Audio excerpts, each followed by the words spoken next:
Hi guys, and welcome to Last Light Radio channel. Tonight we step into the dim, unsettled world of 1760, where the day begins long before sunrise, and freedom is something you can feel by its absence. What does a morning sound like when your life is ruled by another person's clock? What truths hide inside the creak of cabin doors, the rustle of rough cloth, the distant bark of orders not yet fully spoken? You enter a place where labour shapes every hour, where watchful eyes turn ordinary motions into risks, and where survival depends on memory, caution, and a very steady heart. So, before you settle into the story, take a moment to like the video and subscribe. And while you're here, tell me your location and local time in the comments below. Now, dim the lights, and you wake into a darkness that is not peaceful, only temporary, the kind that holds its breath before the day starts pressing down. The air is cool at first, though not clean in the way morning fields might suggest. Inside the small cabin, the smell of ash, damp wood, wool, and bodies sleeping close has settled into everything. You feel it in the blanket against your skin, rough and thin. No friend to comfort, only a barrier between you and the chill. Nearby, someone shifts on a pallet of straw or dried grass. Another person coughs into the quiet. A child murmurs in sleep, then goes still again. The room is crowded with breathing, with waiting, with the soft sounds of people who know rest never lasts very long. You rise because the day will not wait. That is one of the first truths pressing on every morning. In many parts of British North America in 1760, enslaved black Americans were expected to begin work at dawn or earlier, especially during planting and harvest seasons, when the calendar itself seemed to belong to the people claiming ownership. Time was not measured only by clocks, though some planters prized those little mechanical tyrants. It was measured by light, weather, bells, horns, and habit. You learn to hear all of them.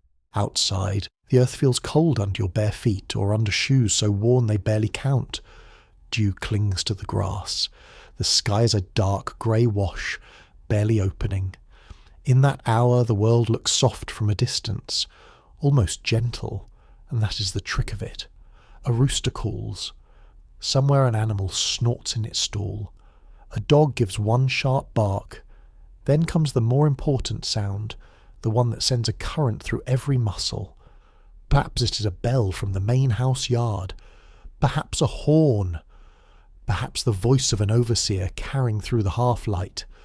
Whatever shape it takes, it says the same thing. Move. You join others crossing the yard or path. Shoulders bent not with sleep alone, but with recognition. The day has already decided much of what your body will do. In 1760, black Americans lived and worked in many different places, not only on the giant plantations that later dominate popular memory. Some laboured on tobacco estates in Virginia and Maryland. Some worked rice swamps in South Carolina and Georgia, where the air could turn thick as wet cloth, and mosquitoes rose in whining clouds. Some cut timber, burned charcoal, tended livestock, ferried goods, dug clay, loaded ships, built fences, cooked meals, cleaned rooms, carried water, spun thread, or worked as smiths, coopers, carpenters, and sailors. Still, the common thread was simple and bitter. Your labour fed a system built to profit from your captivity. In the tobacco colonies, the smell of the crop could settle into everything. The leaves, broad and heavy, demanded constant care, and the work moved with the seasons. Planting, hoeing, topping, cutting, curing. Tobacco made fortunes for white planters who liked to speak of refinement while standing on wealth created by forced hands. There is a sleepy sort of hypocrisy in that, almost impressive in its laziness. A man can call himself civilized while another person ties his shoes, tends his horse, raises his food, and earns his money without wages. History is full of such elegant nonsense. You may be sent to the fields as first light breaks across the land. Tools are handed out or fetched from where they were kept. A hoe rubs against your palm. The wood smooth in some places, splintered in others, dirt gathers under nails. The smell of wet soil rises as the ground warms. Around you are rows, endless rows, the kind that make the eye feel trapped.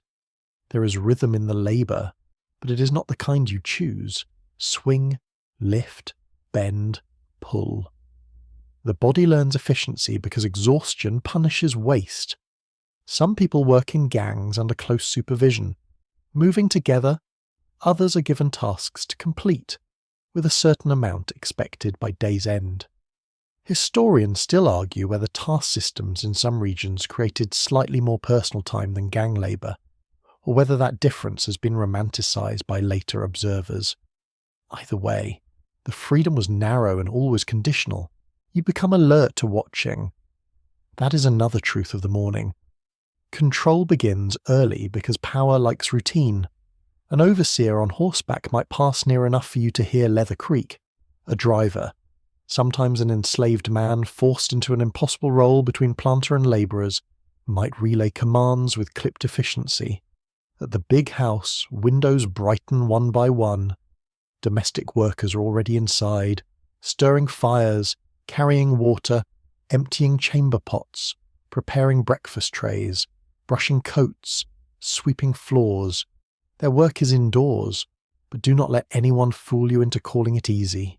It requires speed, silence, and a constant performance of obedience under intimate scrutiny. In a field, distance may offer a sliver of privacy. In a kitchen or bedchamber, every glance can become a judgment. If you are in a kitchen yard at dawn, the smells arrive fast. Smoke, salt meat, cornmeal, grease heating in iron, perhaps onions or herbs from a small garden patch. The cook must calculate portions carefully, because plantation economies often fed enslaved people meagre rations, commonly cornmeal and pork, sometimes fish, peas, molasses, or whatever could be grown, traded, hunted, or stretched. The food meant for the enslaver's table is another world entirely, richer and more varied, and it passes under your nose while your own stomach stays disciplined by necessity. You learn not to stare, or you learn to stare without being caught. Some mornings send you not to crops but to livestock. The stable holds its own weather, warm and rank with hay, manure, horse sweat, and damp leather. You haul feed, clean stalls, rub down animals worth more on paper than many human lives were acknowledged to be in law. The absurdity sits there plainly. A horse can be inventoried with more affection than a man. A saddle may be repaired more quickly than a roof over a cabin. No one says this aloud in the grand language of philosophy. They do not need to. The account books say it well enough. In port towns and smaller cities, dawn opens with different sounds, wheels on cobbles, gull cries over the water, boat ropes tapping masts, market women calling, church bells in the distance, enslaved black labour-shaped urban life too, often in ways modern imagination understates. In places like Charleston, Annapolis, New York, Newport and Philadelphia, enslaved and free black people alike move through crowded streets carrying goods, cleaning shops, baking bread, nursing children, hauling water, unloading ships, and working skilled trades. The city did not erase bondage. It simply dressed it in brick and harbour mist. There's a curious detail from 18th century urban life that often surprises people drifting into the subject half asleep. In some towns, enslaved people were hired out by their owners for wages paid not to themselves but to the person claiming them. You might spend the day working for someone other than the household that legally held you. The arrangement could expose you to more people, more information, and sometimes small chances to barter or save tiny sums. It also multiplied vulnerability. More streets to cross, more rules to break by accident, more strangers deciding what your body owed them. Morning clothing tells its own story. Rough linen shirts, woolen jackets in cold weather, coarse petticoats and head wraps for women, simple breeches, sometimes garments issued annually, sometimes pieced together through repair and ingenuity. Cloth rubs the neck, Seams bite the shoulder. Shoes, when available, stiffen with wear and mud. Yet people adjusted them, patched them, cut them down for children, or altered them in quiet ways that made life slightly more bearable. Survival has a practical imagination. It notices every scrap, and within that imagination lives culture. Not as some museum piece, but as daily habit. You hear words shaped by English, African languages, Creole forms, regional accents, and household routines. You notice hairstyles carrying memory, cooking methods preserving knowledge from West and Central Africa. Rice cultivation in the Low Country, for example, was not a lucky colonial invention. Many enslavers depended on expertise brought by Africans from rice-growing regions, then pretended skill appeared by magic, as exploiters so often do when they borrow brilliance without giving honour. Scholars continue debating exactly how specific ethnic knowledge transferred across regions and generations. Yet the broad reality is clear. African knowledge mattered deeply to colonial economies. As the sun rises higher, the softness leaves the air. Work settles into muscle and repetition. You hear hoes chopping earth in uneven chorus. You hear the swish of skirts through grass, the creak of cart wheels, the rattle of buckets against a yoke. Sweat gathers at the spine, gnats hover near your face, a sleeve sticks to your arm. The smell of labour changes with the heat, turning sharper, saltier, edged with metal and dirt. There may be little conversation, especially under close supervision. But silence does not mean emptiness. A glance can warn, a hum can steady the nerves. A muttered phrase can carry irony so light it slips past the wrong ears. There were also free black Americans in 1760, though their numbers were much smaller than the enslaved population, and their lives were constrained by hostile laws and white suspicion. Freedom, where it existed, was fragile and uneven. A free black sailor, artisan, or labourer might move with more independence than an enslaved field worker, yet still face kidnapping, legal discrimination, restricted property rights, and constant challenges to status. In some colonies, proof of freedom had to be defended again and again, as if liberty were a piece of paper always one rainstorm from vanishing. Even dawn could feel uncertain when the world around you had decided blackness itself required explanation. You notice children too. They are never far from the machinery of labour. Small children may watch younger siblings, fetch water, gather wood, scare birds from crops, spin, card wool, shell peas, or carry messages. Work often began early in life, folding childhood into usefulness before it had much chance to stretch. Yet play still appeared in fragments, because children will snatch joy out of almost anything. A stick becomes a horse, a song becomes a game, a smooth stone becomes treasure. Such moments do not erase hardship. They reveal stubborn humanity inside it. By now the sun has fully claimed the day. Shadows shorten. The cabins behind you look smaller than they did in the dawn, less like shelter and more like proof of limits. The main house stands with its measured symmetry, painted trim and practiced dignity, as if architecture itself were trying to convince the world that order is the same thing as justice. You know better. Order can be cruel. It often is. The strangest part, perhaps, is how ordinary all this can seem within its own setting. That is the danger of any unjust system left to settle into routine. It trains everyone nearby to call it normal. A bell rings, and people move. A ledger is opened, and lives become entries. Breakfast is served upstairs while labour begins outside. The pattern repeats until repetition tries to pass for truth. But even in 1760 there were cracks in that performance. Religious critics condemned slavery. Enslaved people resisted in countless ways. Free black communities formed where they could. White colonists themselves argued over labour, status, and empire, though too many manage to discuss liberty with a straight face while standing on someone else's back. Human beings have a remarkable gift for moral acrobatics. Still, you're here in the morning, not in a debate hall. The facts live in the senses first. The grit in your shoe, the ache beginning in the lower back, the sting of cold water on cracked hands, the smell of smoke lingering in your hair, the awareness that every choice, even how quickly you lift your head, may be interpreted by someone with power to punish. And yet within that pressure, life continues in forms both visible and hidden. Someone shares a look of concern. Someone saves a crust.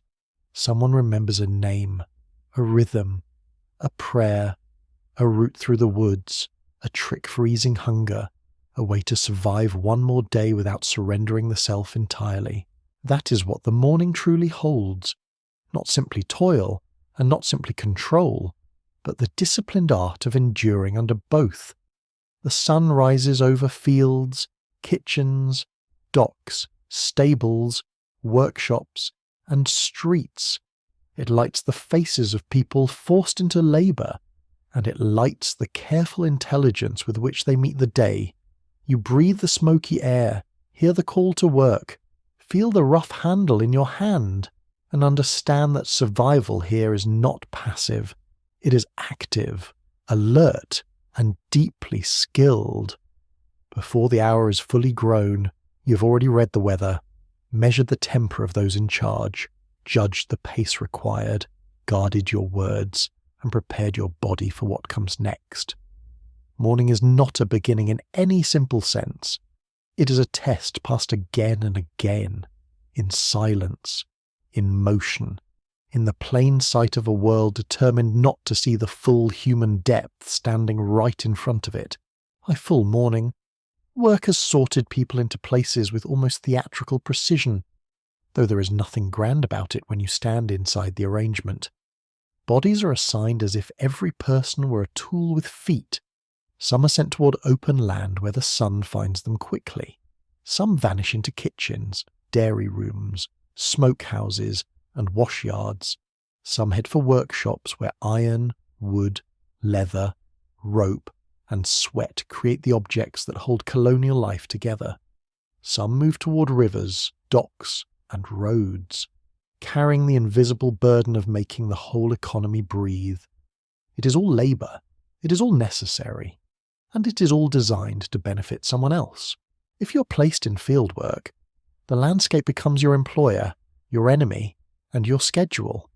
In the Chesapeake, tobacco remains king in the most irritatingly smug way possible. The plant is fussy, needy, and forever demanding attention. The soil must be broken and hoed. Seedlings must be planted with care. Worms must be picked off. Suckers must be removed. Leaves must be cut, hung, dried, sorted, packed, and guarded from ruin. Tobacco rewards precision, but the reward drifts elsewhere, usually into the waistcoat pocket of a planter who likes to talk about honour. You bend to the rows and feel the dirt cling to your skin. The smell is green, raw, and slightly bitter. By midday, the leaves give off a dense, earthy scent that settles into your clothes. In South Carolina and Georgia, rice work creates a different world entirely. Here the ground itself can seem hostile. Wet fields glisten under fierce light. Mud swallows the ankles. Water reflects the sun back into your face until the heat feels doubled. Insects rise from the marsh in annoying clouds, whining at your ears and biting any skin left uncovered. Rice cultivation depends on complicated systems of embankments, ditches, floodgates, and timing. It is punishing work, but it also requires knowledge. Many enslaved Africans and their descendants brought expertise from rice-growing regions of West Africa, and that skill became central to the prosperity of the Low Country. You stand in standing water, feel mud squeeze between your toes, and know that clever engineering and forced labour are being tied together for somebody else's wealth.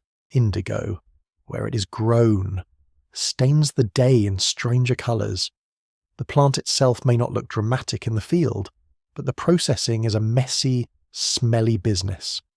Fermenting vats release an odour sharp enough to lodge in the nose. Dye clings to skin and fabric. The finished blue is lovely, of course. Colonists adore lovely things when someone else pays the physical price for them. A fashionable coat in London may carry no visible trace of the labour that helped colour it. Yet in the workyard you would smell the truth immediately. Not every plantation is vast. Many farms in 1760 are middling operations with fewer enslaved workers, and that changes the pace without softening the injustice. On a smaller farm, you may be asked to do everything. One day you chop wood, mend fence, and clear stones from a field. Another day you milk cows, haul water, and help butcher hogs. The labour stretches across tasks like a hand forced open. Versatility becomes survival. So does memory. You must remember which gate sticks, which horse kicks, which kettle boils fast, which overseer notices a missing tool, which route to the spring saves a few steps. Small efficiencies matter. They can spare the body by inches. Some of the hardest work is not even picturesque enough for later paintings. Consider laundry. Buckets of water are drawn and carried, fires are built under kettles, linen is boiled, gear scrubbed, wrung, rinsed, beaten, and hung. Hands chap, shoulders strain. Steam dampens the face and curls into the air with the smell of lye soap and wet cloth. Sheets from the main house, shirts from the family, aprons, stockings, caps, undergarments, table linens, servant clothing, all of it passing through tired hands. Cleanliness in colonial households had a price, and black labour was often made to pay it in silence. Then there is kitchen work, which is half chemistry, half endurance, and fully underappreciated. In the largest households, enslaved cooks and kitchen workers may prepare several meals a day, each requiring chopping, stirring, roasting, baking, serving, and cleaning with exact timing. Ovens must be judged by experience because no little glowing numbers exist to rescue anyone. Fires must be fed, bread must rise, meat must roast without scorching, pies, stews, puddings, sauces, all balanced under the pressure of somebody else's appetite and somebody else's standards. The kitchen is hot even in cool weather. In summer it can feel like breathing inside an iron pot. The smell of yeast, ash, onions, tallow, and roasting meat swirls together until the air itself seems greasy. You wipe sweat from your lip with the back of your hand and keep moving. Domestic service spreads into every corner of the big house. Chambermaids make beds, air mattresses, sweep rushes or scrub floors, shake dust from curtains, carry hot coals for warming pans, and empty chamber pots that no one with social rank wishes to acknowledge after using. Nursemaids rock children not their own, soothe tantrums, fetch toys, carry infants, and sleep lightly in case they are needed at night. Butlers and footmen open doors, polish silver, decant wine, answer bells, and create the illusion that refined life unfolds effortlessly. There is a particular cruelty in being forced to maintain the comfort of a household that denies your own. You smooth a linen cloth over a polished table while knowing your own sleeping place may be draughty, crowded, and cold. If you're assigned to a workshop, the rhythm changes. The field measures labour in rows and acreage. The workshop measures it in skill. A blacksmith's space rings with hammer strikes, each blow a sharp report against the day. Heat rolls from the forge. Iron glows orange, then yellow, then darkened again. Sparks jump and die on packed earth. Horses need shoes, wagons need tyres, hinges, nails, chains, hose, axes, hooks, all must be made or repaired. Skilled enslaved blacksmiths could become indispensable, which did not mean safe, only valuable. Value is a slippery comfort when someone else owns the receipt. Carpenters work among pine shavings, fresh sawdust, and the resinous smell of cut wood. They frame houses, mend roofs, build carts, shape doors, fashion table, stools, and bedsteads. The soundscape here is different. Saw teeth rasp through planks, adzes thud, planes whisper across wood, mallets knock joints into place. A practiced hand can judge a board by sight and touch, reading grain the way another person reads a page. Some enslaved artisans gained reputations wide enough that neighbours requested their work by name. That fact contains both pride and bitterness. Your skill can travel farther than your freedom. Coopers are essential too, though they rarely receive the admiration given to grander trades. Barrels are everywhere in colonial life. Tobacco, flour, fish, meat, tar, nails, and rum all need containers, and a good barrel must be tight, strong, and properly hooped. You shape staves, fit heads, set hoops, and test for leaks. The work smells of oak, damp wood, and stored goods. It requires patience. A poorly made barrel wastes profit, and colonial society is unusually tender about wasted profit, much less tender about wasted human strength. Women's labour crosses nearly all these spaces, though records often flatten it into vague household labels. In truth, enslaved black women worked in fields, kitchens, dairies, gardens, washhouses, spinning rooms, nurseries, and market spaces. They planted and hoed, brewed and baked, stitched and carried, healed and comforted. Some sold produce or crafted goods with permission, or under orders, in local markets. Some knew medicinal plants, birthing practices, and remedies used within black communities and sometimes by white households too, though rarely with proper credit. Historians continue to debate how much healing knowledge was preserved from African traditions versus adapted through American conditions, but no one seriously studying the period doubts that black women held practical knowledge many communities depended upon. In dairies, the work smells cooler than the kitchen but no less relentless. Milk must be strained, set, skimmed, churned, and protected from spoilage.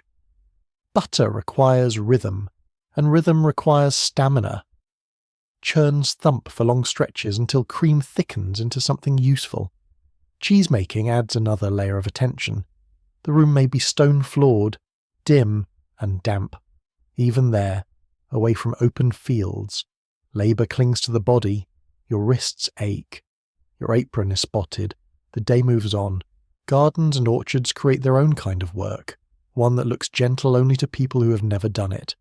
Kitchen gardens feed households with peas, cabbages, beans, onions, carrots, herbs, and squash.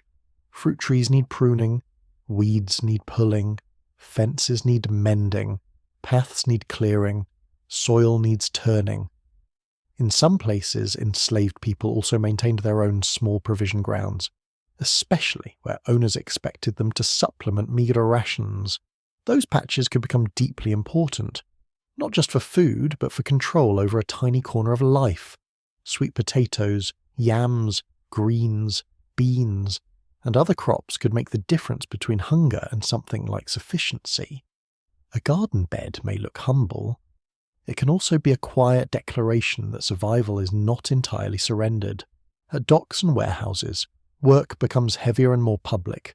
In port towns, enslaved black labourers roll barrels, carry sacks, stack goods, load carts, unload ships, and move through a whirl of trade linking the mainland colonies to the Caribbean, Africa, Britain, and beyond. The harbour smells of salt, tar, fish, wet rope, and bilge water. Seagulls screech overhead, sailcloth snaps in the wind, men shout measurements and curses across gangplanks. Casks thud against wood, chains clank. The entire scene is noisy enough to rattle the chest. Here you sense how colonial wealth depends on movement. Sugar, molasses, rice, indigo, tobacco, timber, flour, and enslaved people themselves are all part of the traffic. The empire is not abstract at the water's edge. It smells terrible and counts everything. Some black men worked as boatmen, ferrymen, or sailors, especially in coastal and riverine regions. That labour could bring wider movement and wider danger. Boats capsize, storms rise, cargo shifts. White officers or captains may be brutal, careless, or both. Yet maritime work also exposed black workers to new languages, rumours, news, and networks. A sailor hears things. Ports are full of information drifting loose, tales of war, prices, runaway notices, shipwrecks, disease, court cases, and political arguments travel with the tide. Knowledge can be as important as bread, and often harder to hold. One curious detail from colonial urban life is the importance of night soil removal, the lovely task no polite person wished to discuss. Chamber pots and privies had to be emptied, sometimes carried through streets before dawn or after dark. The work was foul, intimate, and necessary. Cities like to imagine themselves above bodily realities, but someone always has to move the bucket. Colonial gentility rested on many such arrangements. Tidy at the top and miserable underneath, craft work could also be hired out. An enslaved carpenter, mason, or baker might spend days labouring for another household or business, then return with earnings handed over to the owner. Sometimes a small fraction could be kept, sometimes none.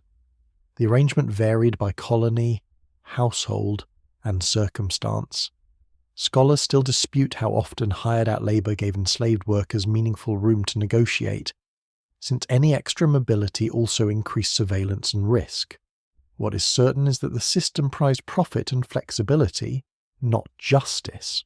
Children and older people were not exempt from usefulness. Children might spin, pick over refuse for usable scraps, mind poultry, fetch chips for fuel, or carry meals to field hands. Older workers, even when strength declined, could be set to carding wool, mending clothing, shelling corn, watching children, or doing lighter domestic tasks.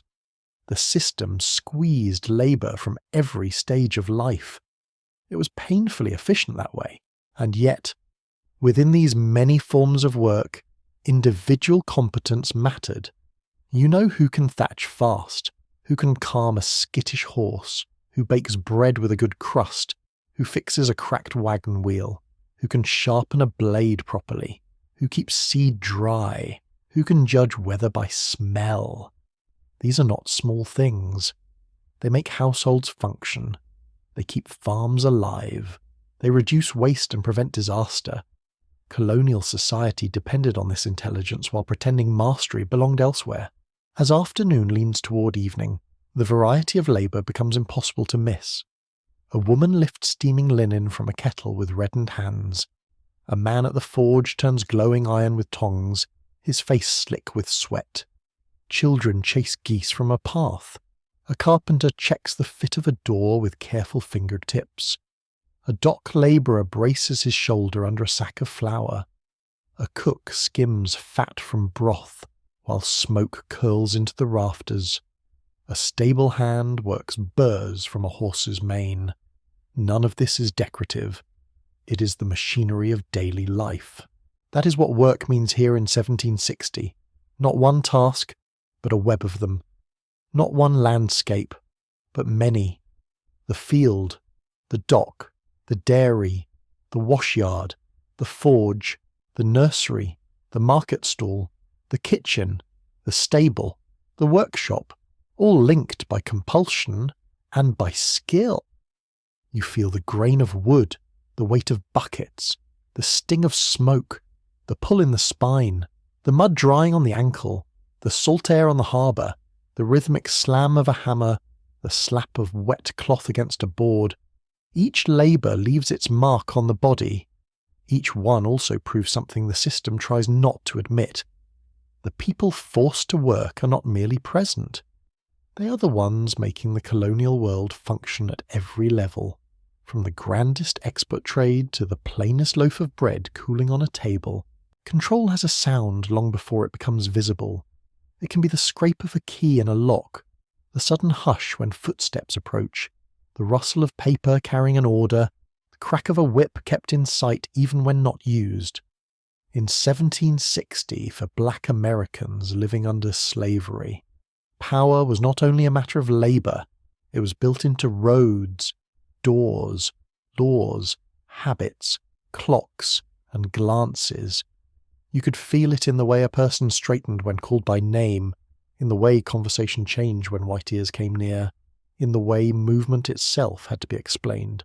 The simplest act could require permission.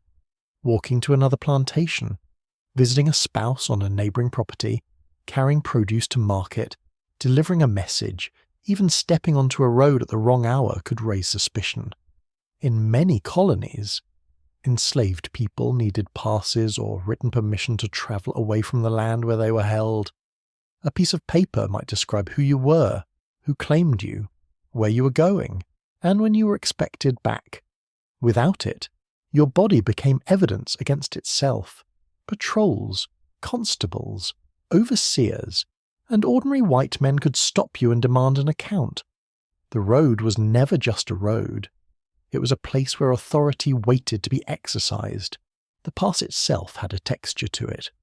Folded paper, sometimes damp from a pocket, sometimes smudged with sweat or dirt, sometimes written in a hurried hand that did not care whether you could be read as a person, only whether you could be recognized as property. You carry it carefully because losing it could bring trouble, yet even having it offered no guarantee, a suspicious man might claim it was forged, outdated, unclear, or insufficient. Colonial law was often less interested in fairness than in keeping black movement legible to white power. Night brought another layer of scrutiny. Darkness might seem like a friend at first, softening edges, hiding faces, muting distance.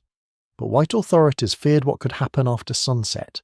They worried about meetings, theft, rebellion, escape, and plain, unsupervised black life. Curfews appeared in some places. Night patrols rode or walked through the countryside and town streets, checking cabins, questioning travellers, breaking up gatherings, and searching for people away from assigned quarters. You hear them before you see them. Hoofbeats on packed earth, boots on boards, voices too loud for the hour, lantern lights swaying through the dark like a warning with a flame inside it. These patrols were not merely local fussiness. They formed part of a larger structure of surveillance that reached from plantation yards to colonial assemblies. Laws defined who could testify, who could own weapons, who could gather in numbers, who could learn to read, who could buy certain goods, who could marry with legal recognition, who could claim their own time. The details varied by colony: South Carolina, Virginia, Maryland, New York, and others each developed their own rules, often tightening them after moments of panic or resistance. Historians still argue over how consistently such laws were enforced from county to county, since practice depended on local officials, geography, and the priorities of owners. But uncertainty itself became part of the pressure. A rule applied unevenly can be especially effective because you never know when discretion will turn against you. Law lived on paper, but also in posture. You stand at a distance unless called nearer. You lower your eyes or raise them carefully, depending on the mood of the person before you. You answer quickly but not too boldly. You move with a measured pace, because too slow can look insolent and too quick can look suspicious. The body learns this choreography from necessity. Shoulders tilt, hands stay visible. Expressions are managed. It is exhausting, this constant adjustment, like holding a fragile bowl while walking across uneven ground all day. Names were another tool of control. Many enslaved people carried names imposed by owners, names chosen for convenience, fashion, mockery of spin, or plain disregard.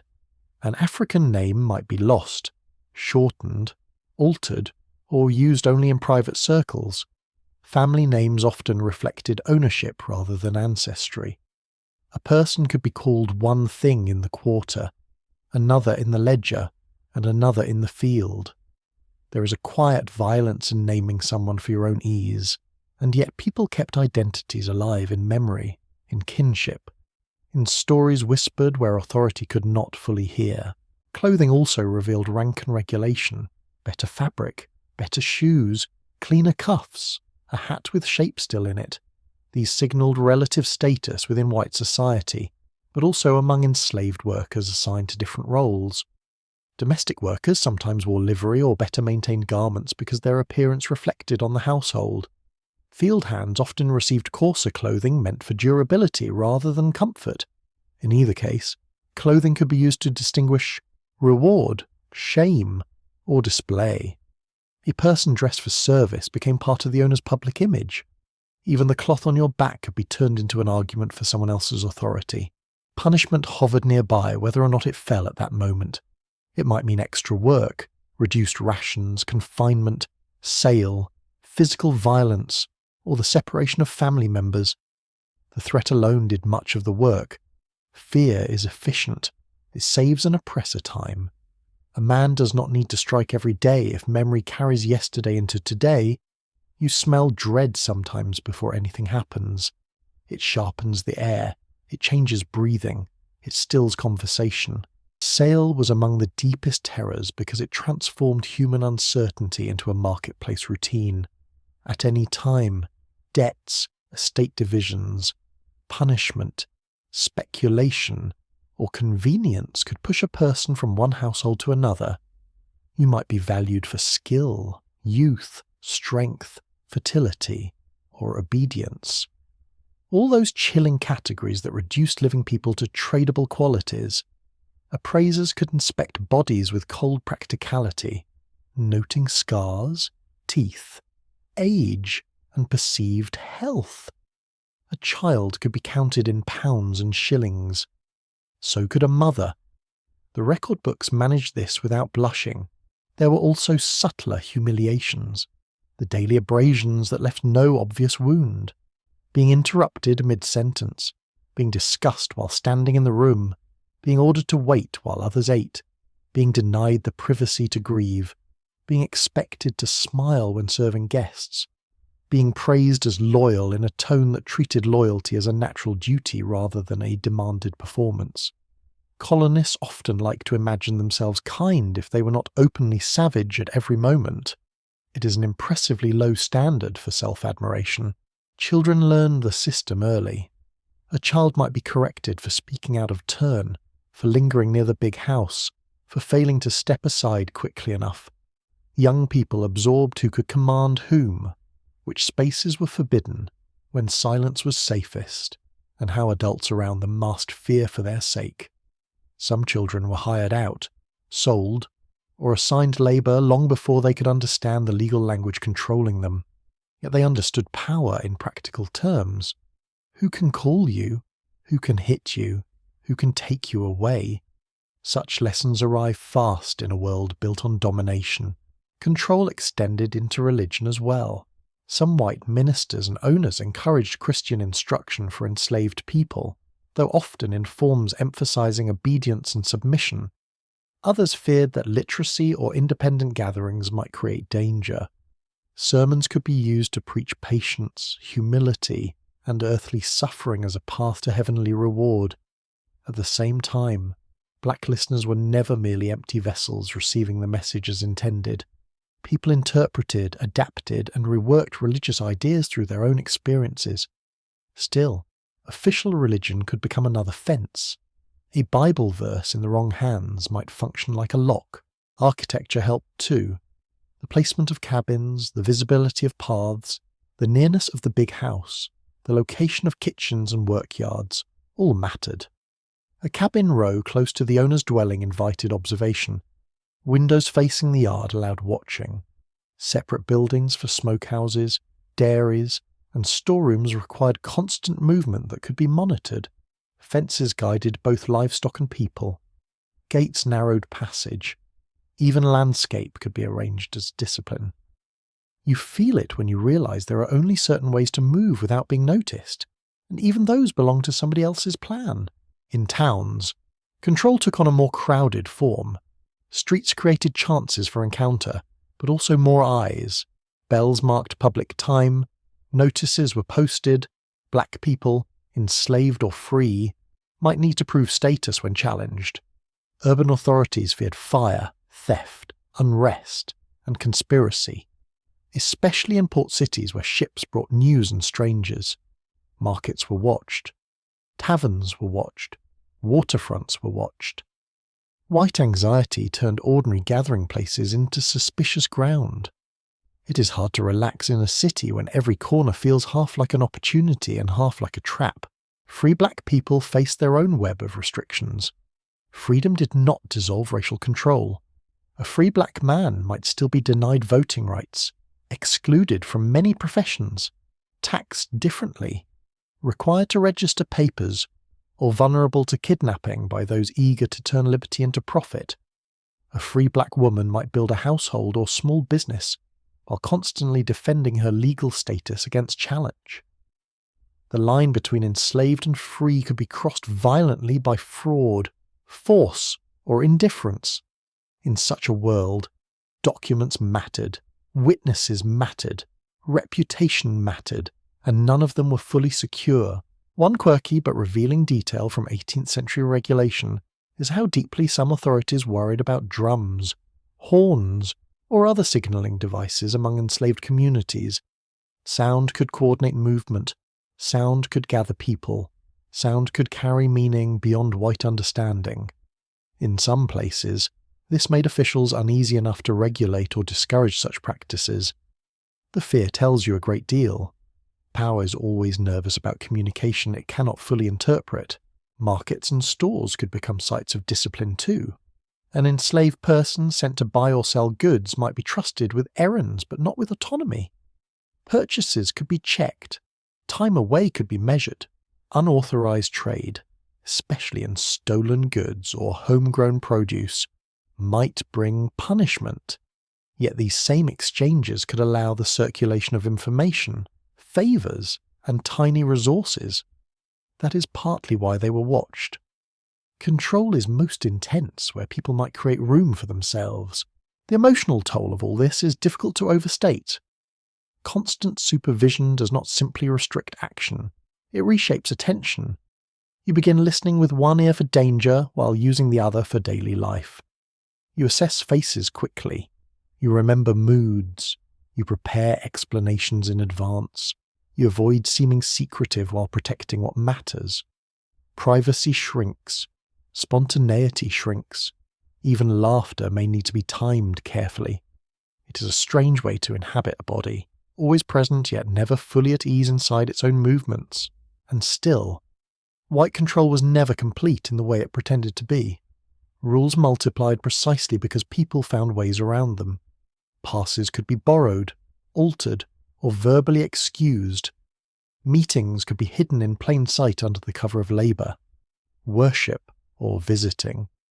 Messages travelled through kin networks, market routes, waterways, and workshops.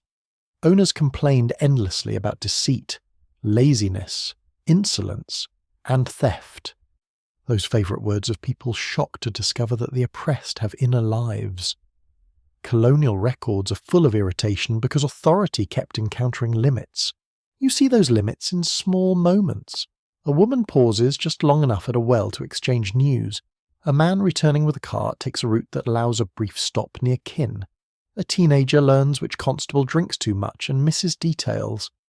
A domestic servant overhears an argument in the dining room and carries its meaning elsewhere. A free black sailor memorizes names, ships, and destinations. None of this abolishes the system, but it reminds you that surveillance produces cleverness as well as fear. Weather could disrupt control too. Rain blurs tracks, keeps patrols home, smears ink on passes, and traps wagons in mud. Fog at dawn softens distances. Storms pull white attention toward roofs, livestock, and flooded roads. Seasonal rushes in planting or harvest create gaps in oversight because owners chase profit and cannot watch everything at once. Historians continue to debate how often environmental conditions created meaningful openings for enslaved mobility. But there is no doubt that people watched the sky as carefully as they watched each other. As the day deepens, you understand that control in 1760 is not a single hand pressing down. It is a whole apparatus: law, custom, architecture, religion, paperwork, punishment, rumour, and race all braided together. The smell of ink in a courthouse, the feel of rough paper in a pocket, the glow of lanterns on a patrol road, the scrape of a bolt sliding into place, the weight of someone else's gaze on your back. All of it belongs to the same order. It tells you where you may stand, how fast you may move, whom you may visit, what you may carry, what you may say, and how much of yourself must remain hidden to stay safe. That hidden self becomes precious. It lives in thoughts not spoken, in names remembered privately, in anger folded small enough to carry, in hopes disguised as ordinary errands, in tenderness offered where no ledger can count it. Power can regulate roads and rooms. It can demand passes and write statutes. It can threaten, punish, divide, and inspect. But it still faces one stubborn problem. It cannot fully enter the human mind. So you move through the day with care, under laws not made for your protection, among people ready to question your right to move at all, and you hold inside you a private territory that control can surround but never completely seize. By the time the day turns practical and ordinary, survival starts looking less like drama and more like inventory. What is there to eat? What is left to wear? Where will you sleep when the wind changes? In 1760, these questions shape black life with a bluntness that leaves little room for illusion. Comfort is rare, adequacy is uncertain, and yet people become astonishingly skilled at making poor materials stretch further than they should. As if daily life were a lesson in turning almost nothing into one more day. Food begins with rations in many enslaved households, though the quantity and quality vary by region, owner, season, and crop. Cornmeal appears again and again, stubborn as weather. Salt pork too, or sometimes salted fish. There may be peas, beans, molasses, or a little flour. In some places, especially where provisioning is careless or mean, the official supply is not enough to sustain the labour demanded. This is one of slavery's more perverse habits. It expects enormous physical output while distributing nourishment with the generosity of a locked cupboard. You feel hunger not only in the stomach, but in the pace of thought, in the heaviness of the limbs, in the sharp way every cooking smell seems to rise straight into the mind. Cornmeal is transformed in many ways because repetition invites invention. It may become mush, porridge, hoe cakes, ash cakes, or pony, mixed with water, perhaps with a little salt if available. It can be cooked on a flat surface, in a pan, or directly among the embers. The smell is plain and warm, comforting only because it is familiar. A cake pulled from the ashes may come out smoky, gritty at the edges, but deeply welcome all the same. In some cabins, a pot hangs over a fire with something simmering inside. Perhaps beans, greens, bits of pork fat, or whatever vegetables can be spared. The broth is thin, though the heat of it matters. Heat in food can feel like kindness. Much depends on what can be added beyond official rations. Gardens become serious business for that reason. Small plots near cabins or in marginal spaces may hold collards, cabbage, beans, peas, onions, turnips, pumpkins, sweet potatoes, and herbs. In some regions, enslaved people fish, trap, hunt small game, gather oysters, or collect wild greens, berries, nuts, and roots. A creek can provide more than water if you know where to place a net. Woods can offer rabbits, possums, or edible plants if you have time and a little luck. Time and luck, of course, are not always generous companions. The smell around evening cooking fires can be surprisingly rich despite the poverty of ingredients. Greens simmer with a little fat. Fish crackles if there is enough grease. Corn cakes brown on a hot surface. Sweet potatoes roast in coals until their skins blacken and the insides go soft. Smoke clings to clothing and hair. Children edge close to the warmth. Someone lifts a lid and steam fogs the dim air of the cabin. For a brief moment the room feels gathered, almost enclosed against the world outside. Food is never only fuel here. It is a measure of care, skill, and luck. In rice country, provisions may include rice itself, and that can change the table considerably. Rice cooked with peas, fish, greens, or bits of meat can become a sustaining dish.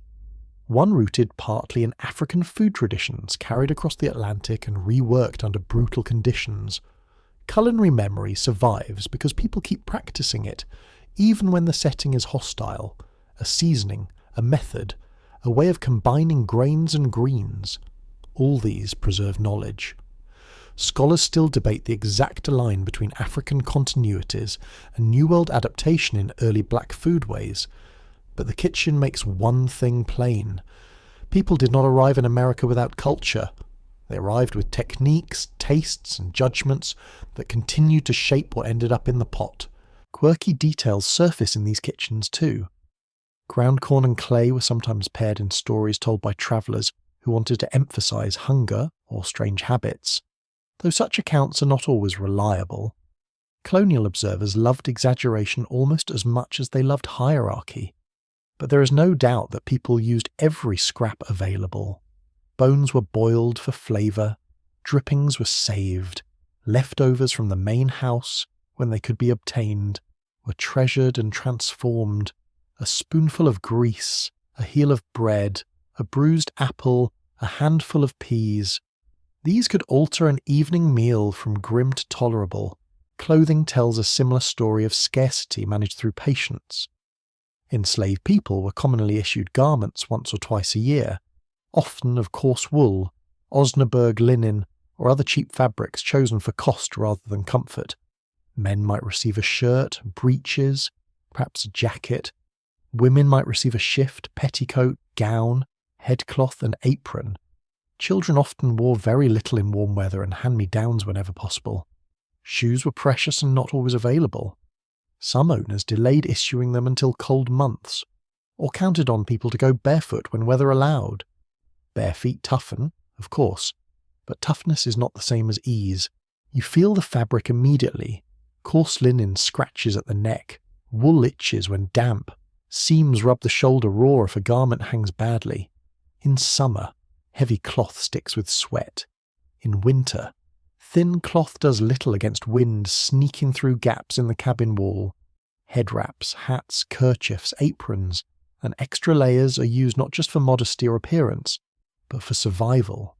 A square of fabric can hold hair back from flame, cushion a burden carried on the head, warm the ears, wrap an infant, or become a bag for carrying food. Utility lives in every fold. Repair is constant. Needles matter. Thread matters. A torn sleeve is patched. A worn knee is reinforced. An old blanket becomes pieces for children's clothes. A coat too damaged for one person may become linings or strips for another use. Women often shoulder much of this mending, though everyone learns some degree of practical repair. You sit near firelight, squinting at small stitches, fingers rough but precise, because cloth costs dearly when you have little control over replacing it. The sound is quiet, needle through fabric, fire settling in the hearth, someone breathing nearby. Small domestic rhythms continue even under strain. Appearance can still carry meaning. A cleaner head wrap, a carefully tied kerchief, a shirt washed as well as possible, a patched garment made neat. These choices matter. They assert dignity in a system built to deny it. On Sundays or rare moments of reduced labour, some people dress as well as circumstances allow, not lavishly, because lavish is not the point. Orderly, intentional, human. There is a difference. White observers sometimes noticed this and wrote about it in tones ranging from admiration to suspicion, as though neatness in black life were somehow surprising.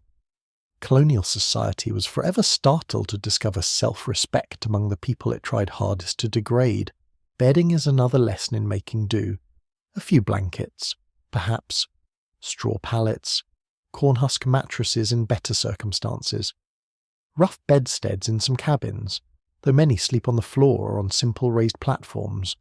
Straw needs replacing as it breaks down and gathers dust. Vermin are a constant problem. Fleas do not care for human dignity, and neither do lice. The blanket may smell of smoke, skin, and cold air trapped in wool. On damp nights it never quite dries. On bitter nights several people share warmth because sharing is better than shivering alone. Housing varies widely, but many cabins for enslaved workers are small, crowded, and poorly built. The walls may be of logs chinked with clay or framed with rough boards. Floors can be packed dirt or simple planks. Roofs may leak. Windows, if present, are tiny and sometimes lack glass. Light enters reluctantly. Smoke escapes imperfectly. In winter, wind slips through cracks with insulting ease. In summer, heat settles inside and refuses to leave. The smell indoors is layered and permanent. Ash from the hearth, damp wool, stored food, wood smoke soaked into the rafters, sweat from labouring bodies, sometimes medicinal herbs drying overhead, sometimes mildew creeping in the corners, and yet cabins are not empty boxes. They are arranged, adjusted, personalised where possible.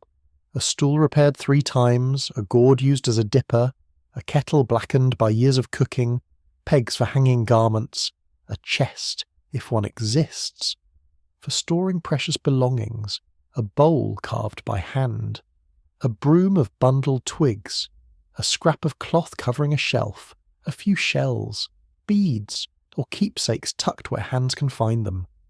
Such objects matter because they resist total reduction. They say that a person lives here, not merely a labour unit. Fire sits at the centre of the cabin's life. It cooks food, heats water, gives light, and takes the edge off cold. It also brings danger. A stray spark can ruin bedding or worse. Keeping a fire going requires wood, and wood requires labour. Children may gather sticks. Adults carry heavier loads. Damp wood smokes more than it burns. Dry wood is treasured. In the evening, the sound of crackling logs and the orange pulse of coals shape the atmosphere, making the cabin feel smaller but more alive. Faces soften in that light. Shadows shift on the walls. The outside dark waits beyond the door. One revealing detail from the period is how often enslaved people were expected to furnish their own small improvements from almost nothing. Owners might provide the bare minimum, then congratulate themselves for generosity, while the real work of making life livable fell to those with the least resources. A person grows vegetables, mends wools, weaves baskets, makes soap, stuffs mattresses, patches shoes, and somehow this gets called natural thrift rather than forced ingenuity. Colonial masters were very fond of benefiting from skills they preferred not to notice. Soap itself is its own rough little science. Made from lye and fat, it can be harsh on the hands, but it is necessary.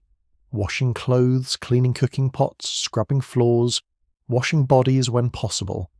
All of it depends on water, labour, and materials that must be fetched or made. Cleanliness is not simple when wells are distant. Time is controlled, and soap bites the skin. Yet people wash what they can. They air bedding. They sweep. They rinse children's faces. They comb hair. Such care is not vanity. It is order pulled from pressure. Shelter also includes what is missing. Privacy is scarce. A family may sleep in one room with several children, or unrelated people may be quartered together depending on local arrangements and household size. Illness passes easily in close air. Grief has little secluded space.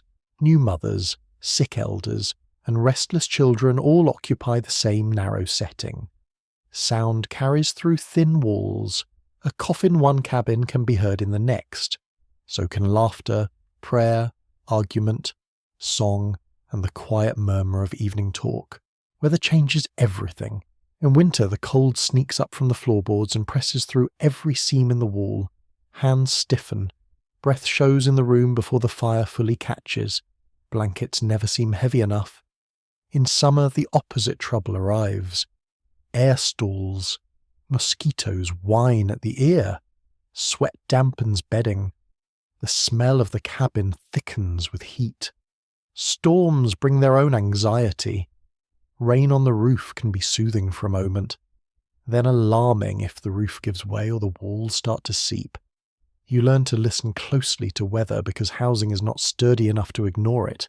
Free black households, where they existed, could vary considerably in comfort, but they too faced insecurity. Some free families rented modest rooms in towns, built small houses on marginal land, or shared quarters with relatives. Their homes might offer greater independence, yet they remained vulnerable to debt, discrimination, arson, theft, and legal harassment. Stability was hard-won and never guaranteed. A free home could still feel fragile if neighbours, officials, or employers viewed black prosperity as suspicious. Inside all these conditions, taste and touch matter more than outsiders often realise. The sweetness of roasted yam, the relief of warm broth, the scratch of wool at the wrist, the smooth handle of a cherished cup, the slight softness of a better piece of cloth saved for special use, the warmth of another body sleeping close on a freezing night. Survival is sensory. It lives in textures and temperatures as much as in grand events. You also notice the emotional economy of these spaces. Someone gives a child the softer portion of food. Someone saves a better blanket for an elder. Someone patches another person's sleeve without being asked. Someone adds herbs to a pot to improve the taste. These gestures do not undo scarcity. They answer it. Care becomes a resource of its own. By nightfall, the cabin settles into its modest pattern. Coals glow low. The air smells of smoke and supper.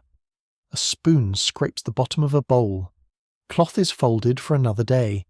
Shoes, if there are shoes, are placed where they can dry. A child leans against a tired shoulder. The blanket waiting on the pallet is rough, but it is there. The roof may leak, the meal may be small, the shirt may be patched twice over, and the room may be crowded enough to borrow one another's breath. Still, within those narrow terms, people build shelter out of arrangement, food out of skill, clothing out of patience, and a measure of endurance out of shared care. That is the real texture of daily life here. Not comfort, certainly not abundance, but the practiced craft of making meagreness serve human need for one more night. Family life exists here in a tense and fragile form, like candlelight in a draughty room. It is real, warm, and deeply human, yet always vulnerable to a sudden gust from outside. In 1760, black Americans built marriages, raised children, cared for elders, and formed bonds of kinship under conditions designed to keep those bonds insecure. Love did not disappear under slavery. It became more complicated, more vigilant, and often more brave. You see it first in the ordinary acts that rarely make it into ledgers. A mother smoothing a child's hair before dawn, a father saving a better bite of food for someone smaller and hungrier, an older woman showing a young girl how to knot cloth, stir a pot, or quiet a feverish baby, a man crossing distance after dark, when possible, to spend a few hours with a wife on another property. Family begins in these gestures long before any law chooses to recognize it. And colonial law, rather rudely, often does not. In most slaveholding colonies, marriages between enslaved people carried little or no legal protection. A couple might form a lasting union, witnessed by their community, blessed in prayer and treated with seriousness by everyone who mattered to them, only to have that bond ignored by courts and owners. A husband could be sold away. A wife could be hired out. Children could be transferred with an estate division, as if affection were a household object that packed neatly into boxes. The legal system looked at such families and saw convenience, labour value, inheritance complications, and property claims. It did not reliably see marriage in the full human sense. Yet people married anyway, or something very close to it. They pledged themselves in words that mattered because they were spoken and believed. They exchanged tokens when they could. They built households as best they were allowed. They claimed one another publicly within the quarters and privately within their own hearts. Historians still dispute how closely some enslaved unions followed African marital customs versus English colonial expectations. Since records are thin and local circumstances varied greatly, what is clear is that black family life drew from multiple traditions and adapted to harsh conditions without losing its emotional seriousness. The challenge often began with geography. On some plantations or farms, families lived together in the same cabin, or near enough for daily contact. On others, people were paired across different properties. This was especially common where owners ignored emotional ties and assigned labour according to profit. A husband might need a pass to visit his wife, and the visit could depend on weather, workload, the temper of overseers, or the willingness of two owners to tolerate it. Imagine building a marriage around borrowed hours. You walk a road at dusk, carrying fatigue in your legs and hope in your chest, not knowing whether you will be turned back before reaching the door. Children entered this uncertainty immediately. Under the legal principle followed in British North America, a child's status generally followed that of the mother. This rule was simple, efficient, and chilling. It ensured that slavery could reproduce itself. A child born to an enslaved woman inherited bondage regardless of the father's status. The colony did not need to ask whether that was just. It preferred profitable rules to moral ones. And so birth itself carried a legal shadow. For mothers, this meant bearing and raising children under relentless fear. Pregnancy did not pause labour in any generous way. Women often worked deep into pregnancy and returned to work soon after birth. They nursed infants between tasks, if permitted, or left them in the care of older women, girls, or children too young to be carrying such responsibility but already doing so. The sounds of family life were woven through labour. A baby crying in a cabin, a toddler laughing near a yard, a child calling for a mother who is still in the field. The colony heard these sounds and still managed to treat the people making them as property. Fathers, too, faced painful limits. Even when deeply committed to their children, they often had little legal authority to protect them from sale, punishment, or transfer. A father could teach, comfort, carry, and provide what he could. Yet the law recognised none of that as a claim strong enough to stop an owner's decision. That absence of power must have felt like standing before a locked gate while hearing your family on the other side. The ache is almost physical. Even from a distance of centuries, extended kin mattered enormously. Grandmothers, aunts, uncles, cousins, unrelated elders treated as kin, all helped hold family life together. In many quarters, child-rearing was communal because it had to be. Adults working long hours relied on one another. An older woman might deliver babies 10 mothers and keep practical knowledge alive about feeding, bathing, and healing children. A teenage girl might carry a younger child on one hip while doing chores with the other hand. An elderly man no longer fit for heavy labour might watch children, tell stories, or mend small things near the cabin. Kinship expanded to absorb pressure. In that flexibility there was strength. Naming children could itself be an act of care and intention. Some names came from English custom, some from the Bible, some from African naming patterns transformed by time and circumstance, some from relatives whose memory people wished to preserve. A name spoken within the family could hold layers invisible in the ledger. It might honour a grandmother, remember a lost father, or quietly signal belonging. Even where owners rename people for their own convenience, communities often preserved richer meanings through everyday use. There were tender rituals around children too.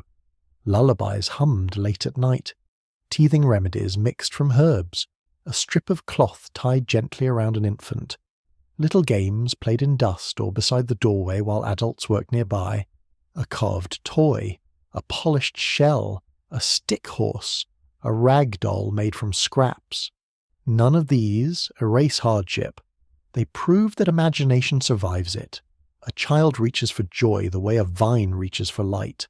One curious detail from the period is that some white observers seemed genuinely surprised by the depth of affection in enslaved families, as though oppression had somehow erased ordinary human feeling. This tells you more about the observers than about the families. Colonial thought often relied on pretending that black attachments were weak, convenient, or childlike. Such fictions made sale easier to justify.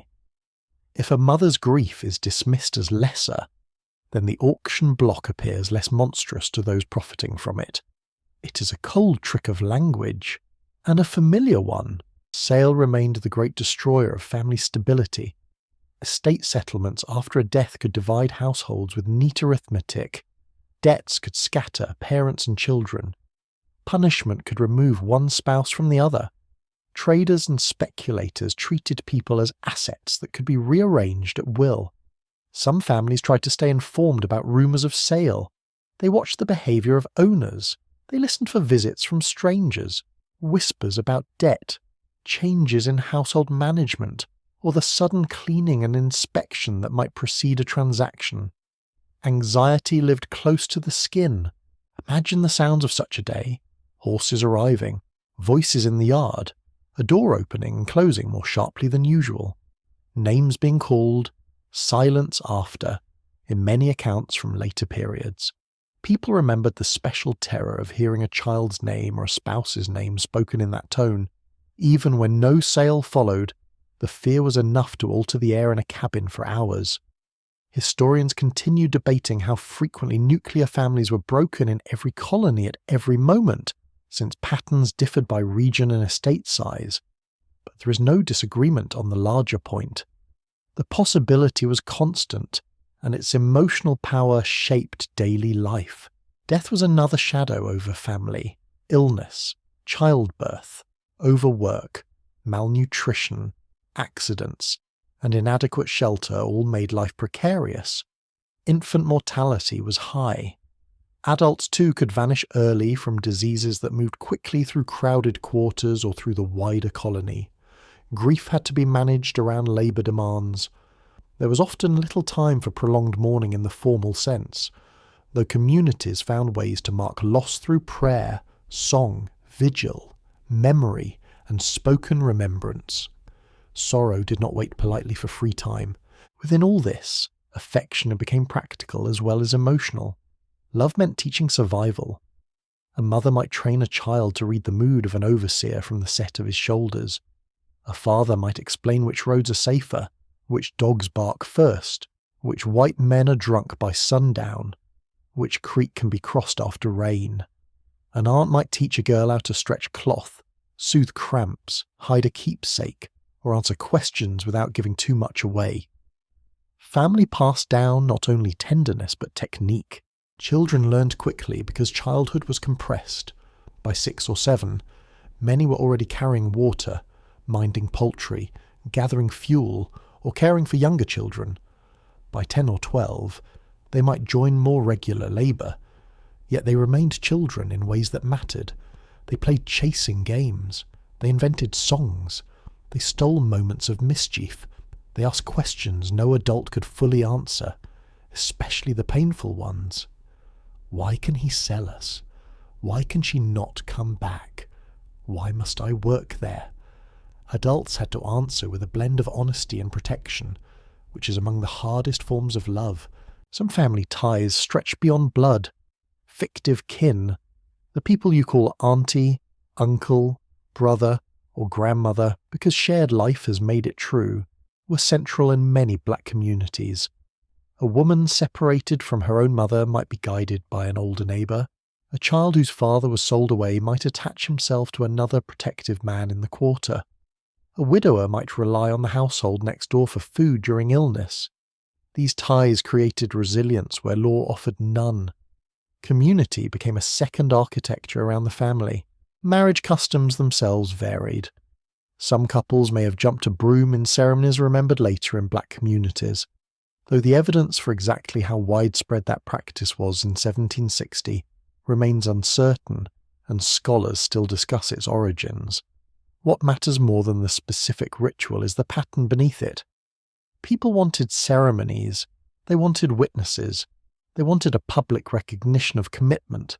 In a world denying legal validity, communal acknowledgement carried extra weight. Religion could support family bonds too, though in complicated ways. Prayer over a child, shared hymns, blessings before meals, and biblical stories about deliverance or endurance could provide a language for hope.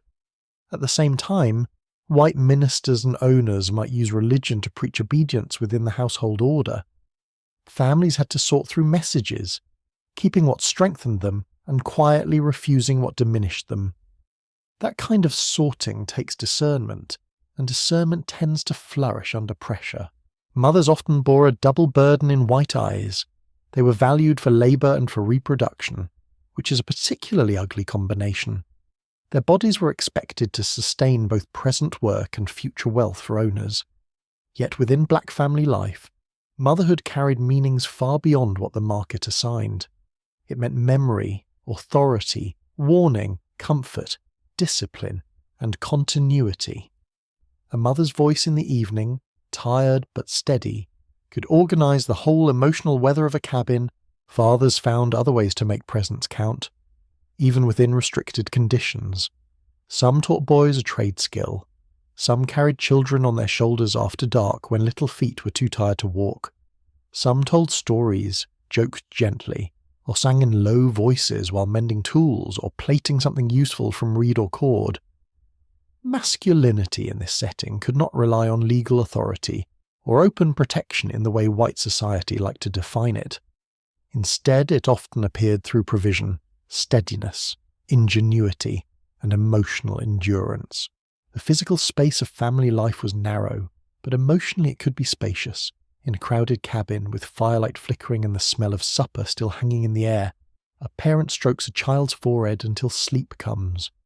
An elder recounts a tale with animals, tricksters, or wise ancestors woven into it. Two spouses speak quietly after the others have settled, sharing scraps of thought that daylight left no room for. These are intimate acts, and intimacy itself becomes a kind of shelter. Nothing about this shelter is fully secure. That is the hard truth lying underneath every tender scene. At dawn, a family may rise together. By dusk, a rumour may begin. A debt may come due. A trader may arrive. A child may be promised to another household for labour. A husband may be sent away temporarily and not return on schedule. Uncertainty sits at the table with everyone else. And still, families persist. They organise memory. They preserve names. They distribute care. They teach the young how to live in danger without becoming only fear. They enlarge the meaning of a home beyond whatever walls contain them. You feel this in the rhythm of voices at evening, in the hand laid on his sleeping child, in the quiet argument over who needs the warmer blanket most, in the way adults bend themselves around the vulnerable. Colonial law may refuse to honour these ties, and sale may threaten them, and labour may exhaust them, but none of that makes them less real. In fact, the pressure reveals their depth. Family here is not weak because it is vulnerable. It is powerful because people keep making it under conditions meant to break it. When the day loosens its grip just enough, another life begins to show itself. It is quieter, less visible, and harder for written records to pin down. This is the life of memory, belief, rhythm, and meaning. In 1760, black Americans carried inner worlds that slavery could press upon but never fully own.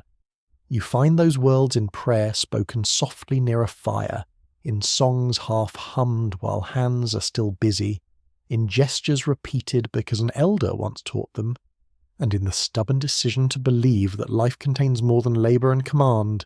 Faith does not arrive here in one simple form. It is mixed, adapted, contested, and lived. Some black people in colonial America are exposed to Christianity through masters, missionaries, Anglican ministers, Baptist exhorters, Moravian teachers, or local churches. Others hold fast to spiritual understandings carried from West and Central Africa, though those beliefs may shift in new surroundings and under intense pressure. Many live somewhere in the overlap, where biblical language, African memory, communal practice, and practical survival meet. The result is not confusion, it is creativity. You notice first how private sacred life can be. A whispered prayer over a sleeping child, a woman touching a charm hidden in cloth, a man looking up at the night sky before entering his cabin, as if marking the heavens with an old habit not easily explained to others, a grandmother speaking a blessing over food too plain for ceremony, but deserving of gratitude all the same. These actions are easy to miss if you only search for formal worship. Much of what matters happens in the small spaces. Sound carries a great deal of this inner life. Songs rise during work, though not always loudly and not always with words outsiders fully understand. Some are Christian in language, some preserve patterns of call and response rooted in African performance traditions. Some are playful, some mournful, some steady the body through repetitive labour, and some pass information in ways subtle enough to escape white notice. The human voice becomes a tool for pacing work, binding people together and holding emotion that cannot be spoken plainly. A song can travel where argument cannot. The quality of those songs matters. You hear strong rhythm, repeated phrases, sudden turns of melody, and the collective power of voices answering one another. Even a simple line gains force when it moves through many throats. In a field, the sound may roll across rows like wind through grass. In a cabin, it softens, becoming intimate, warm, and close to the ear. Hands tap knees or tabletops, feet keep quiet, time on the floorboards. Someone begins, someone answers. You feel the room gather itself around the sound. White observers often misunderstood this music. Some dismissed it as noise. Some romanticized it as natural cheerfulness, which is a rather offensive trick, mistaking endurance for contentment. Others sensed its power and became uneasy. They heard emotion without grasping its full meaning. They saw people singing and assumed simplicity, when in fact songs could carry grief, memory, irony, spiritual longing, and coded feeling all at once. Colonial society was not very talented at hearing black depth unless profit could be extracted from it. Prayer likewise moved in different directions. In some places, missionary efforts aimed to convert enslaved people to Christianity, though owners often worried that baptism might lead to claims for freedom or alter labour discipline. By 1760, most colonies had legally separated Christian status from freedom, which allowed masters to promote religious instruction without risking property claims. A neat solution, from their point of view, very efficient, very heartless. Once that issue was settled, some owners welcomed selected forms of religious teaching, especially those emphasizing obedience, humility, and reward in the next world rather than justice in this one. But enslaved listeners were not passive. They heard the Bible through the facts of their own lives, stories of exile, bondage, deliverance, judgment, and divine reversal carried obvious force. A people held in captivity did not need help identifying with the Israelites. A woman whose child could be taken at any time did not require a sermon to understand sorrow. A labourer worn down by unjust power could hear the prophets with startling clarity. Historians still argue about how widespread Christian identification was among slave communities in 1760 compared with later revival periods. But even early on, black interpretation of religion was active rather than merely received. At the same time, African spiritual knowledge remained present in many forms. It might survive in protective practices, healing traditions, respect for ancestors, ritual gestures, naming customs, ideas about the unseen world, or beliefs about the spiritual force attached to objects and people. Not everything crossed the Atlantic intact. Families were torn apart, languages fractured, and communities mixed under violent conditions. Yet fragments endured, and fragments can be powerful. A remembered phrase, a way of washing the body after death, a warning about dreams, an herbal preparation made with care and confidence. Cultural survival often lives in details. Healing is one place where meaning and practicality meet. People use roots, leaves, bark, poultices, teas, steam, and food remedies to manage sickness, childbirth, pain, and exhaustion. An elder may know what eases a fever, what calms a stomach, what helps a woman in labour, what draws poison from an insect bite, what settles a restless infant. Some of this knowledge comes from African traditions, some from Native American exchange, some from colonial trial and error. The result is a living medical practice existing beside, beneath, and sometimes in tension with formal white medicine. Since white doctors were expensive, distant, or simply not summoned for enslaved patients, black healing knowledge became essential. One quirky detail from the era is that white households sometimes relied heavily on enslaved healers, while publicly dismissing the beliefs surrounding their remedies. They wanted the cure without the world view. They wanted the herb, not the respect due to the person preparing it. That habit will not surprise you by now. Colonial society adored unpaid expertise. Storytelling also holds communities together. At night, after labour, stories move through cabins and yards with a special kind of life. Some are funny, some caution children, some celebrate wit. Trickster tales appear in various forms, including stories of clever animals outwitting stronger creatures. These tales entertain, yes, but they also teach. Intelligence can survive where brute power dominates. Smallness can defeat size through timing, patience, and wit. In a slave society, that lesson lands with unusual force. The atmosphere of these gatherings matters as much as the words. Firelight flickers against walls darkened by smoke.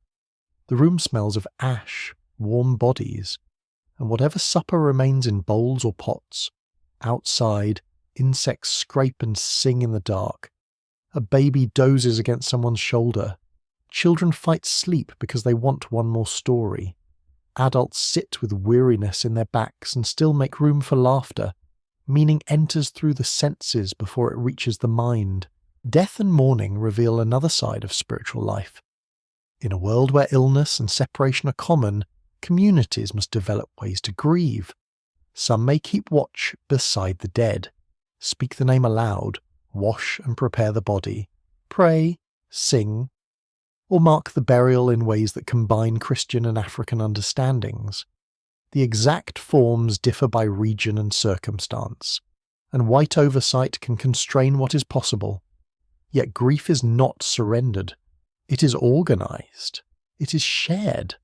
A burial may be simple in outward form and still full of spiritual weight.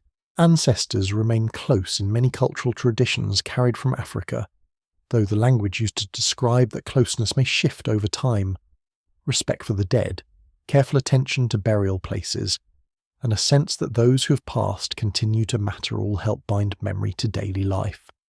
A child may hear the name of a dead grandmother spoken not as a closed chapter, but as an active presence in the family story, a gesture, a proverb, a skill, a melody. All can keep the dead within the circle of the living. Sacred life also appears in time itself. Sunday may offer slightly different rhythms depending on region and owner. Some people attend church, willingly or under orders. Some remain in the quarters and carve out their own observances, even where no formal worship occurs. Moments of pause can open space for washing, singing, courtship, visiting kin, mending clothes, and tending gardens. Rest is never complete, but a changed tempo can carry its own emotional meaning. Bodies notice the difference. There is scholarly uncertainty around how much direct continuity we can trace from specific African ethnic traditions into particular black communities in 1760 especially because records were made mostly by outsiders who misunderstood what they saw. But uncertainty does not mean absence. It means historians must work carefully.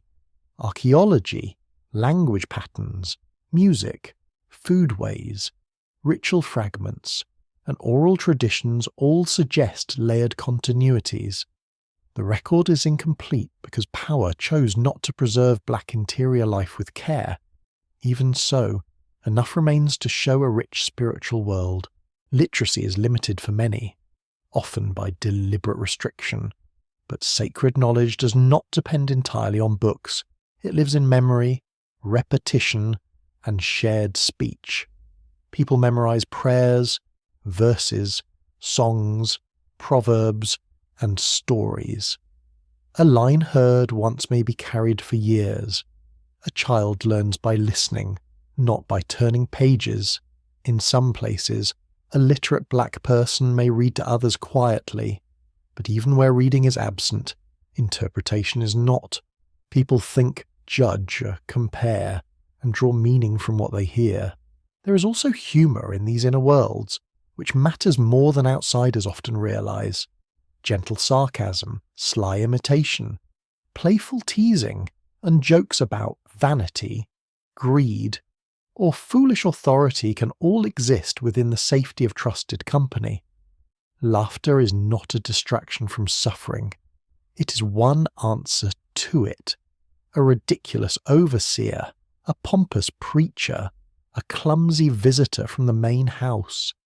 These figures may become material for quiet amusement. Oppression hates being laughed at. It prefers solemn fear. Children absorb spiritual life through atmosphere as much as instruction. They hear evening prayers and burial songs. They learn when adults lower their voices around certain topics. They notice who is sought when illness comes. They watch charms handled respectfully or hidden carefully. They hear biblical names and ancestral references in the same household. Their sense of the world grows wide, filled with visible labour and invisible meaning intertwined.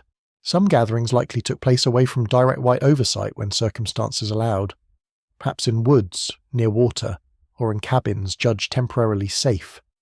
Whether for worship, song, healing, or plain fellowship, such meetings offered more than privacy. They allowed people to speak in full voices. The night air would smell of damp leaves, mud, and pine. Crickets would stitch the darkness with sound. Breath would fog in cold weather. The earth underfoot would feel soft and uneven. In such places, a circle of people could become a world within the world. The body participates in belief too. Clapping hands, swaying, rocking, kneeling, touching a shoulder in comfort, lifting a face upward during song. All these gestures carry meaning. Spiritual life is not only ideas in the mind, it is movement, breath, and shared presence. In that sense, faith becomes something you can feel in the chest. It steadies the pulse, it enlarges the room. For people denied so much outward control, inward meaning becomes a source of remarkable strength. It does not erase pain, and it does not magically protect families from sale, illness, or labour. But it answers a different need. It tells you who you are when the law gives the wrong answer. It tells you that suffering is not the whole story. It tells you that memory can outlast paperwork, and that a song can carry more truth than a ledger. So you sit in the dim cabin or stand beneath the night sky and listen. A prayer rises, low and steady. Someone answers with a hum. Someone else adds a line from scripture, or from memory older than scripture in this place. Smoke drifts upward. The dark presses close outside. But inside the circle there is warmth, rhythm, breath, and meaning. This is where people gather what the day tries to scatter. This is where they reassemble the self, not in open defiance, not yet, but in sacred persistence, in music, in healing, in story, and in the quiet certainty that human worth does not depend on whether the powerful are able to recognize it. Defiance does not always arrive with shouting, flames, or a dramatic midnight escape. More often, in 1760 it slips into the day dressed as caution, inconvenience, delay, or plain human stubbornness. It is quieter than legends prefer, but no less real. Where nearly every action is watched, resistance learns to bend, shrink, disguise itself, and survive in fragments. You begin to notice it in slowed footsteps, in a broken tool that seems to have failed at a very useful moment, in a message carried farther than necessary, and in the careful decision to keep some part of the self beyond another person's reach. The first form of defiance is often control over pace. A system built on forced labour wants measurable output. It wants rows finished, wood stacked, linen washed, meals served, wagons repaired, and barrels sealed on someone else's schedule. But the body still contains a clock of its own. A hoe can rise a little more slowly. A chore can be done competently without being done eagerly. A worker can appear busy while preserving strength. This may sound small, almost petty, until you remember that the entire economy is built on extracting every possible ounce of energy. In that context, the guarded use of one's own body becomes a meaningful act. Of course, such acts required skill. Delay had to look accidental. Slowness had to seem explainable. You could not simply stop and declare your feelings like a modern office worker refusing a pointless meeting. That sort of honesty would be very brief and very painful. So resistance learned manners. A strap must be retied. A gate hinge sticks. The mule is restless. The flour needs sifting again. The fire ran low. The bucket leaked. The road is muddy. The list of useful complications is surprisingly long when survival depends on plausible inconvenience. Tool breaking sits in a similar category. An axe handle splits, a hoe blade loosens, a cartwheel wobbles, a needle goes missing. Iron rusts when neglected, rope frays, a plough pin is misplaced. In a world dependent on labour and equipment, minor failures can ripple outward. Historians still debate how often breakage was deliberate versus the natural result of hard use and poor maintenance, because records rarely distinguish between accident and intention with any honesty. Owners like to blame sabotage whenever work disappointed them, and sometimes they were correct. Sometimes they were merely furious that exhausted people could not produce perfection from worn materials. The uncertainty itself tells you something. Resistance and necessity often occupied the same gesture.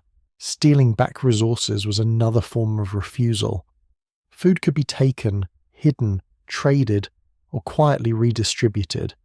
A chicken disappears, extra cornmeal is tucked away. Fruit is gathered after dark. Fish are caught in secret. Fabric scraps are saved before they can be discarded.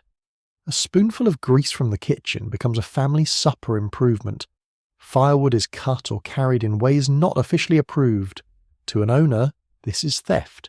To the people going hungry, it can look very much like justice correcting an imbalance.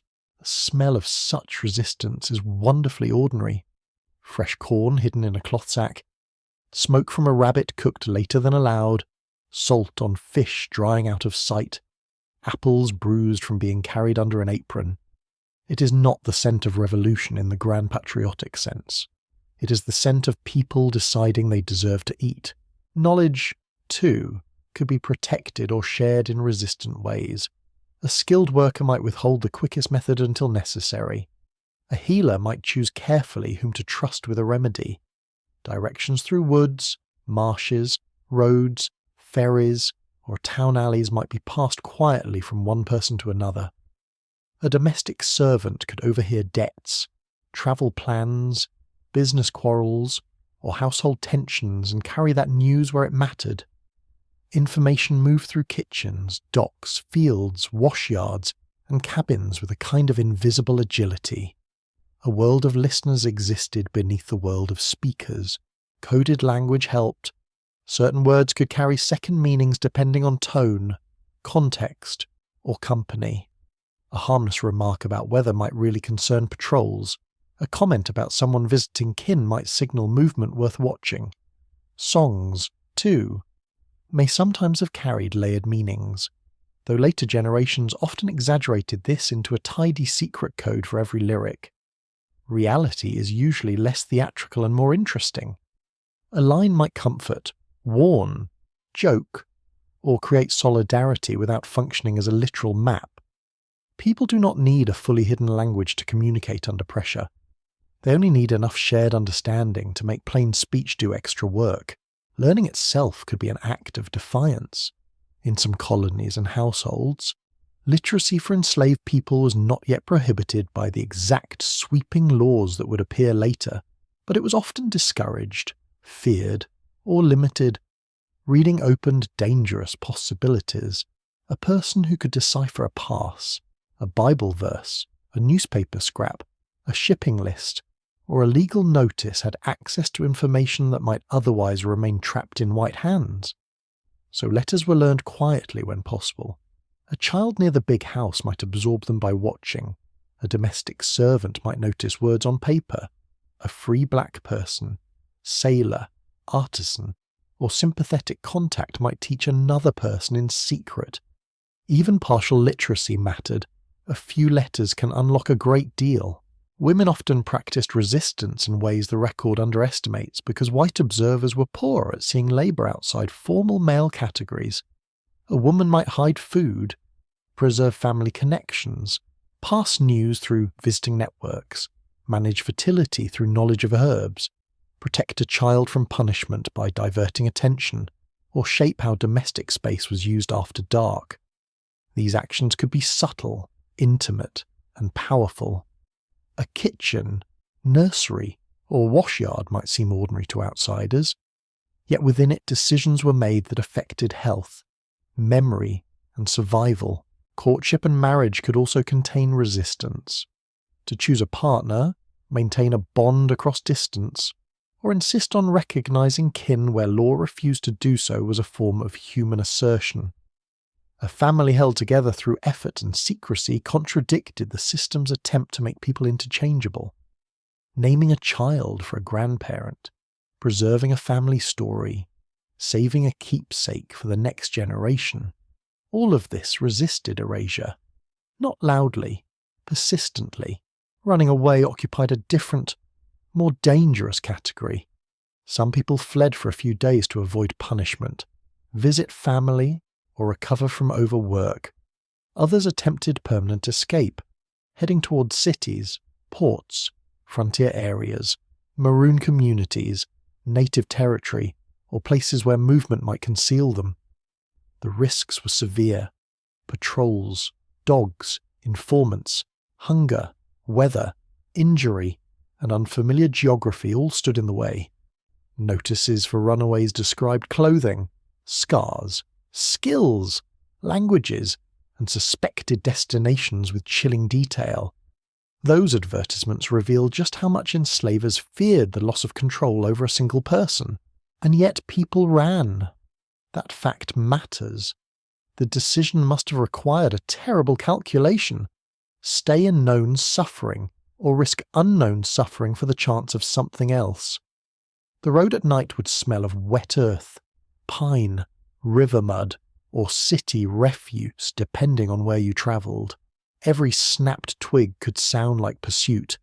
Every light in the distance could mean help or danger. Escape was not a romantic breeze through moonlit trees.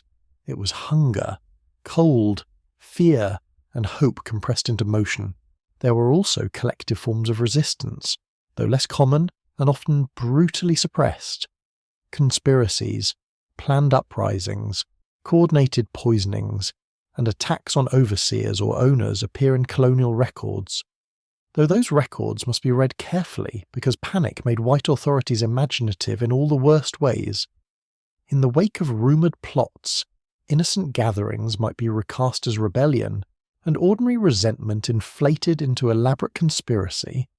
Still, actual revolts and planned rebellions did occur in the broader colonial period, and the fear of them haunted white society. Power understood that oppression breeds risk. A curious detail from some 18th century records is how often owners complained about feigning illness. You can almost hear the indignation in their writing. A labourer claims pain in the back, weakness in the limbs, fever, stomach trouble, or some other complaint, and the owner suspects deceit. Perhaps sometimes he was right. Perhaps often he was wrong and simply disliked the idea that enslaved bodies were genuinely exhausted. Either way, illness could become a contested space where the worker sought rest and the owner sought output. To say, however quietly, "I cannot," when the system demands you always can, is itself a kind of refusal. Religious gatherings sometimes offered cover for resistant community building too. Prayer meetings, funerals, visits to sick relatives, and shared worship could allow exchange of news, planning, and mutual support under a less suspicious label. The line between spiritual fellowship and practical coordination did not need to be sharp. A community can pray and plan in the same evening. White authorities sensed this at times, which is partly why unsupervised meetings made them nervous. Humour remained a sly weapon. Mocking a pompous master behind his back, imitating a foolish overseer's walk, exaggerating a house servant's polished accent for comic effect, or sharing a story in which the powerful are made ridiculous, all chipped away at the dignity oppressors demanded for themselves. Laughter restores proportion. It reminds people that authority can be absurd as well as dangerous. There is a special pleasure in privately reducing a tyrant to a punchline. Resistance also lived in cultural retention, continuing to cook in inherited ways, sing with remembered rhythms, style hair according to familiar practices, care for the dead with meaningful ritual, or tell stories carrying older moral worlds, all opposed total absorption into the slaveholder's design. This was not nostalgia for its own sake. It was a practical refusal to become exactly what the system wanted, which was labour stripped of memory. Children learned resistance by watching adults navigate danger. They noticed how truth could be shaped to fit safety. They saw how one face was used in the yard and another in the cabin. They learned which questions not to answer fully, which paths were best avoided, which neighbours could be trusted, and how adults shared without seeming to share. Childhood in such a setting produced sharp observers. It had to. Some acts were as simple as keeping something secret. A bead tucked into cloth, a name remembered privately, a scrap of writing hidden under a board, a meeting place known only to a few, a family relationship not advertised to those who might exploit it. Secrecy is often judged harshly by societies built on domination, yet secrecy can be an ethical shelter. When exposure serves the powerful, concealment becomes wisdom. Free black people participated in resistant networks too. Sailors carried rumours and contacts between ports, artisans passed messages, market women exchanged information while buying and selling. A free household might shelter a fugitive briefly, lend advice, or help identify safer routes and hostile neighbourhoods. None of this was safe. It required judgment, courage, and luck. The legal vulnerability of free black communities meant that helping others could endanger one's own fragile stability. Yet assistance still occurred. White records seldom describe these worlds fairly. They prefer the language of theft, insolence, deceit, idleness, or conspiracy. Those words are useful only if you read them sideways. Behind insolence may be dignity. Behind deceit may be self-protection. Behind idleness may be withheld labour. Behind theft may be a family trying to eat. Historians continue arguing over how best to interpret fragmentary evidence of everyday resistance. Because the archive was largely created by the people being resisted, that is the scholarly puzzle. Human reality is easier to grasp. Oppressed people rarely submit in pure stillness, so you move through the day noticing what official eyes try to miss. The pace adjusted just enough to conserve strength. The herb tucked into a pocket, the sideways look that signals a safe moment, the fish line hidden near the creek, the pass borrowed for one errand and used for another, the lesson in letters traced on a dusty board and quickly wiped away, the joke that makes a whole cabin laugh softly after dark, the loaf shaped from stolen flour and shared among children, the hand steadying another person before a dangerous choice. None of this topples the system in a single blow. That is not what these acts are for.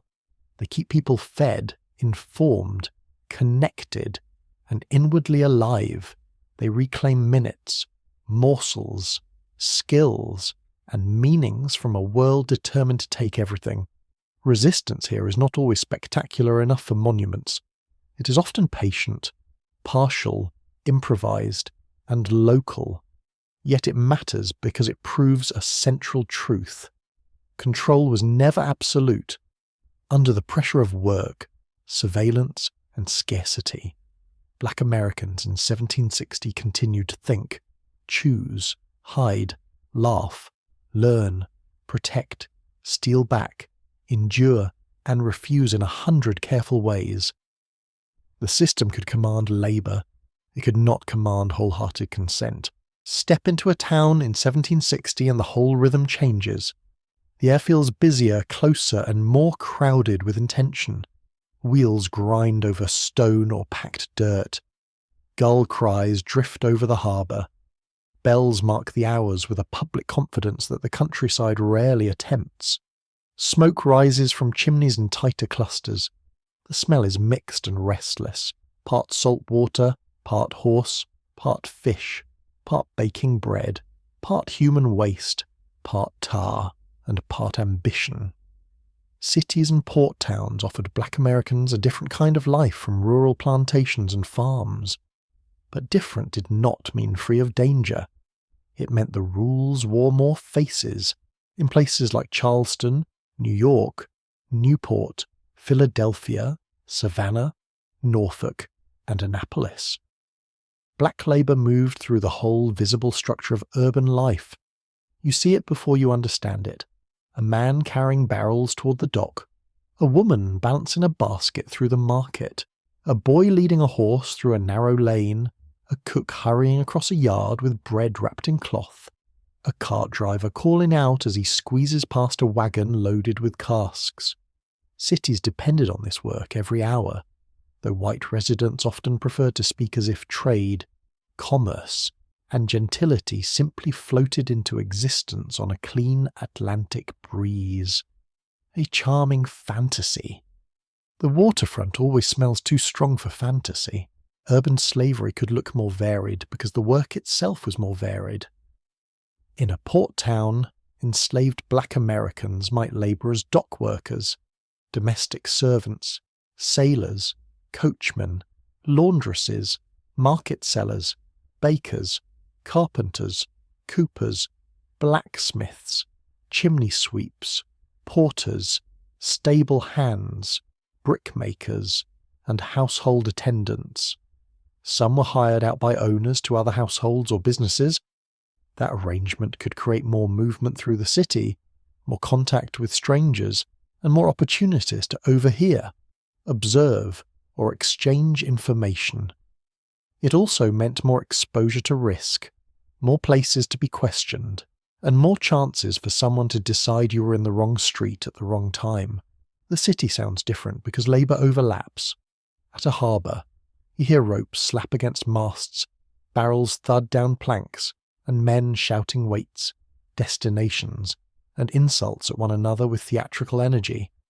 At a bakehouse, paddles scrape ovens and loaves knock against wooden boards. In a smithy, hammer blows ring sharply in lanes, crowded with carts and pedestrians. From nearby houses drift softer sounds, a baby crying, a mistress calling for hot water, a broom dragging across a floor, a door latch clicking shut. Everything happens close together. Your ears have to sort the world quickly. For Black people, especially the enslaved, the city could offer one important difference from plantation life. White supervision was often less continuous in any single moment, because so much movement had to be managed at once.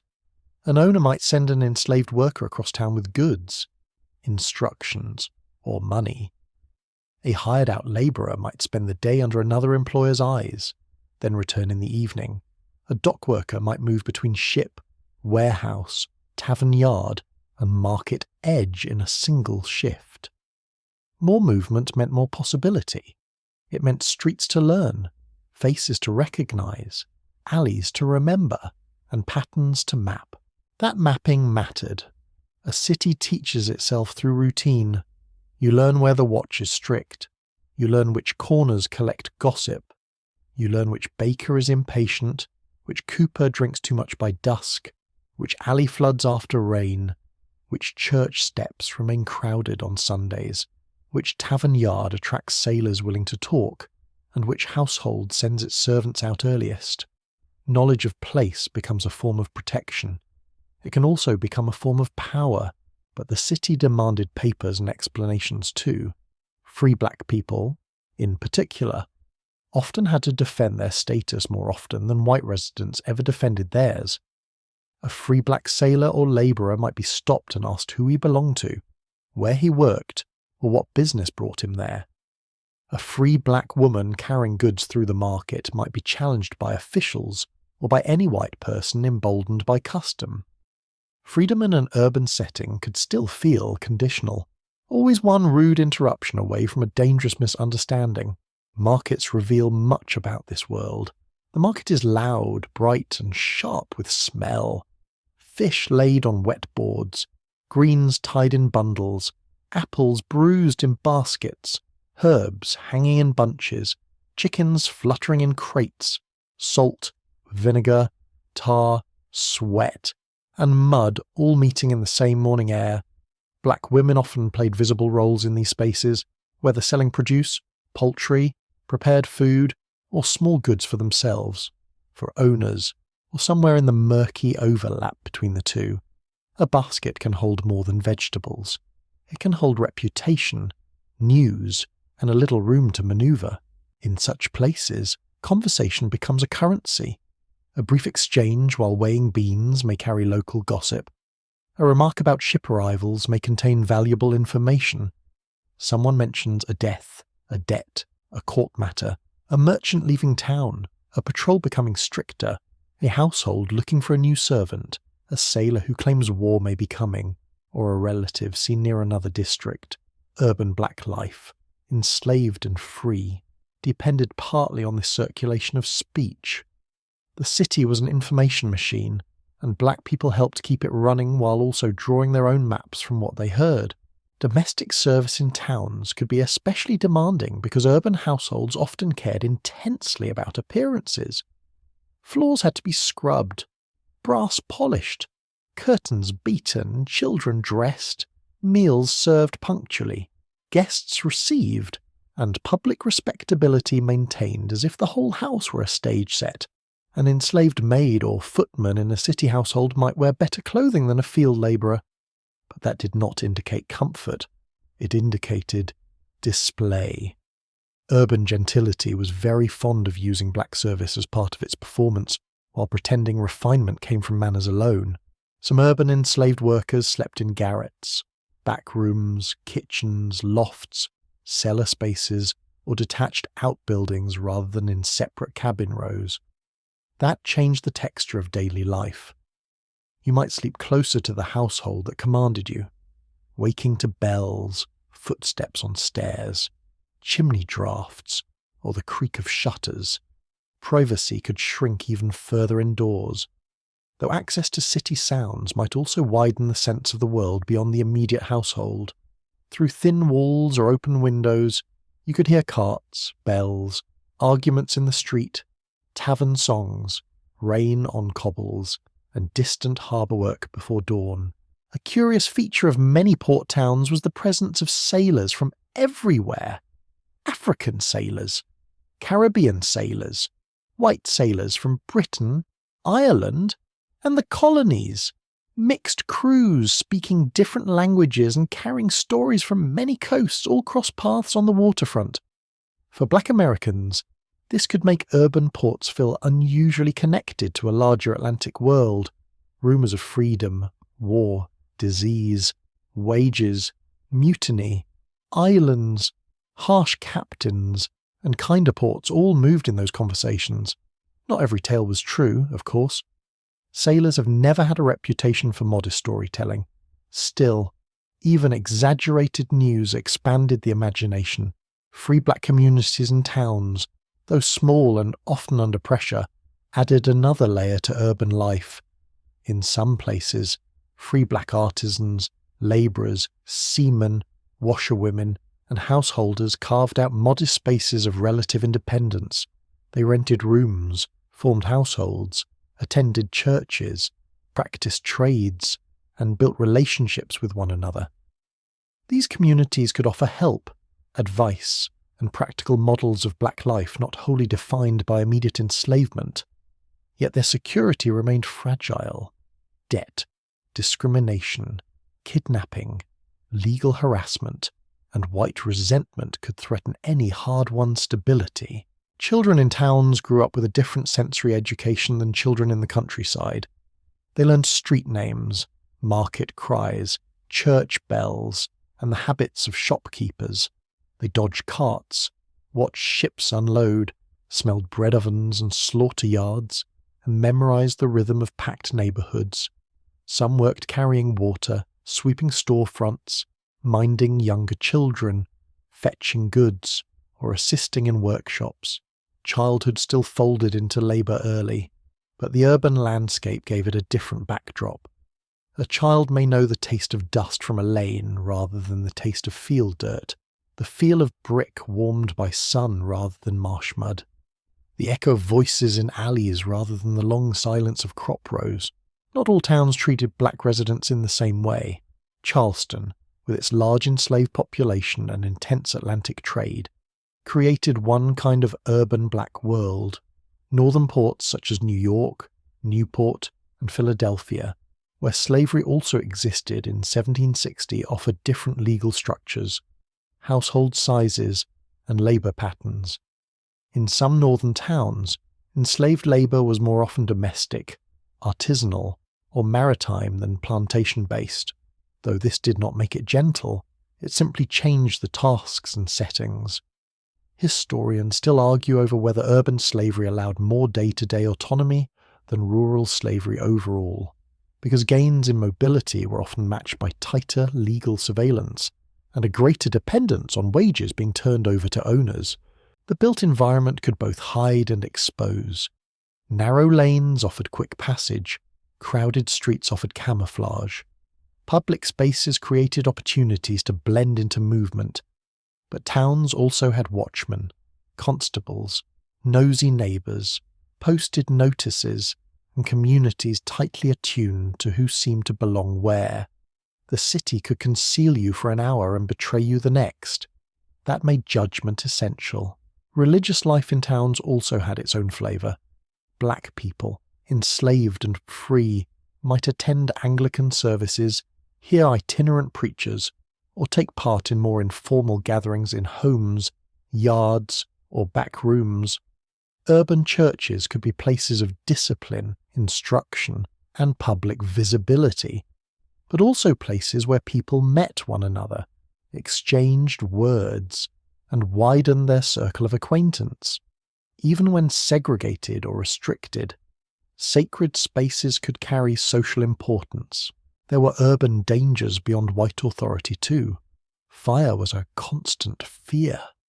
Disease spread quickly in dense quarters. Waterfront labour killed people through accidents, falling cargo, bad weather, and exhaustion. Taverns and alleys could become violent. Food prices could rise. Lodging could become unstable. A person hired out or working for wages under an owner's claim might find city life expensive, exposed, and tiring in ways that rural observers barely imagined. Streets offered movement, not softness. And yet, the city held forms of visibility that could matter. Black skill was on display in workshops. Black labour was central at docks. Black women shaped markets through daily trade. Black sailors linked towns to distant places. Black domestic workers moved through respectable houses and learned their secrets. Black free households stood, however precariously, as evidence that another arrangement of life was possible. This visibility did not produce equality, but it made black presence in the colonial city impossible to reduce to a single story. One interesting detail from urban records is how often white authorities worried about gatherings at funerals, markets, and waterfront areas. They understood, even if dimly, that these places did more than serve practical needs. They formed networks, they fostered relationships, they made community visible.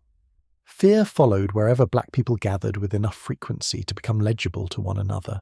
As evening falls over the town, the atmosphere changes again. Lanterns appear in windows, harbour smells deepen with damp rope and cooling tar.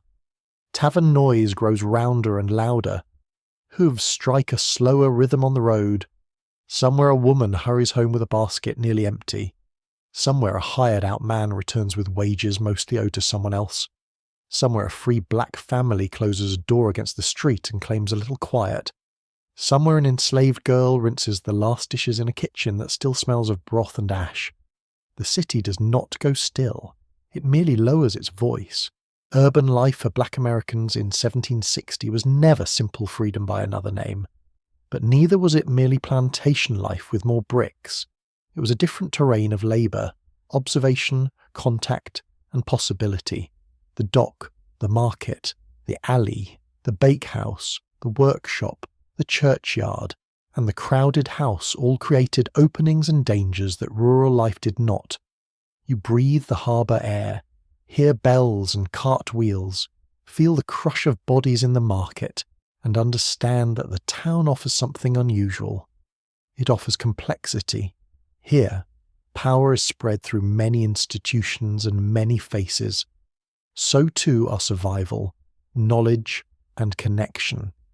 In the city, black life moves through public space with a tense, alert energy, making itself felt in every task that keeps the streets, households, and ships in motion.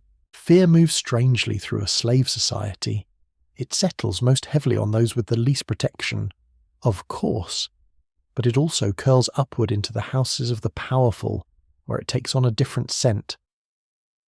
In 1760, white Americans who depended on black labour often lived with a steady background dread that the very people forced to sustain their comfort might one day refuse the arrangement in larger numbers, or refuse it all at once.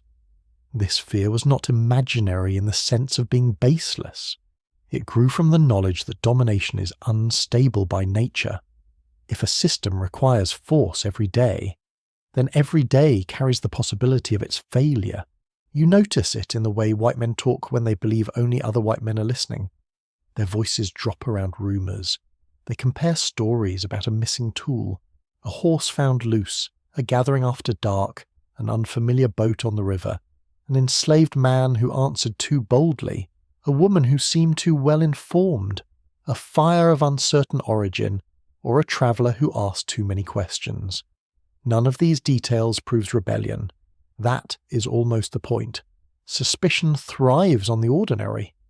A slave society trains itself to see danger in everyday black life because it knows, somewhere beneath all its boasting, that ordinary black life includes independent thought.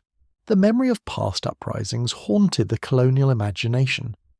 White colonists knew of revolts in the Caribbean, especially on islands where enslaved people greatly outnumbered whites, and plantation wealth stood on a permanent fault line.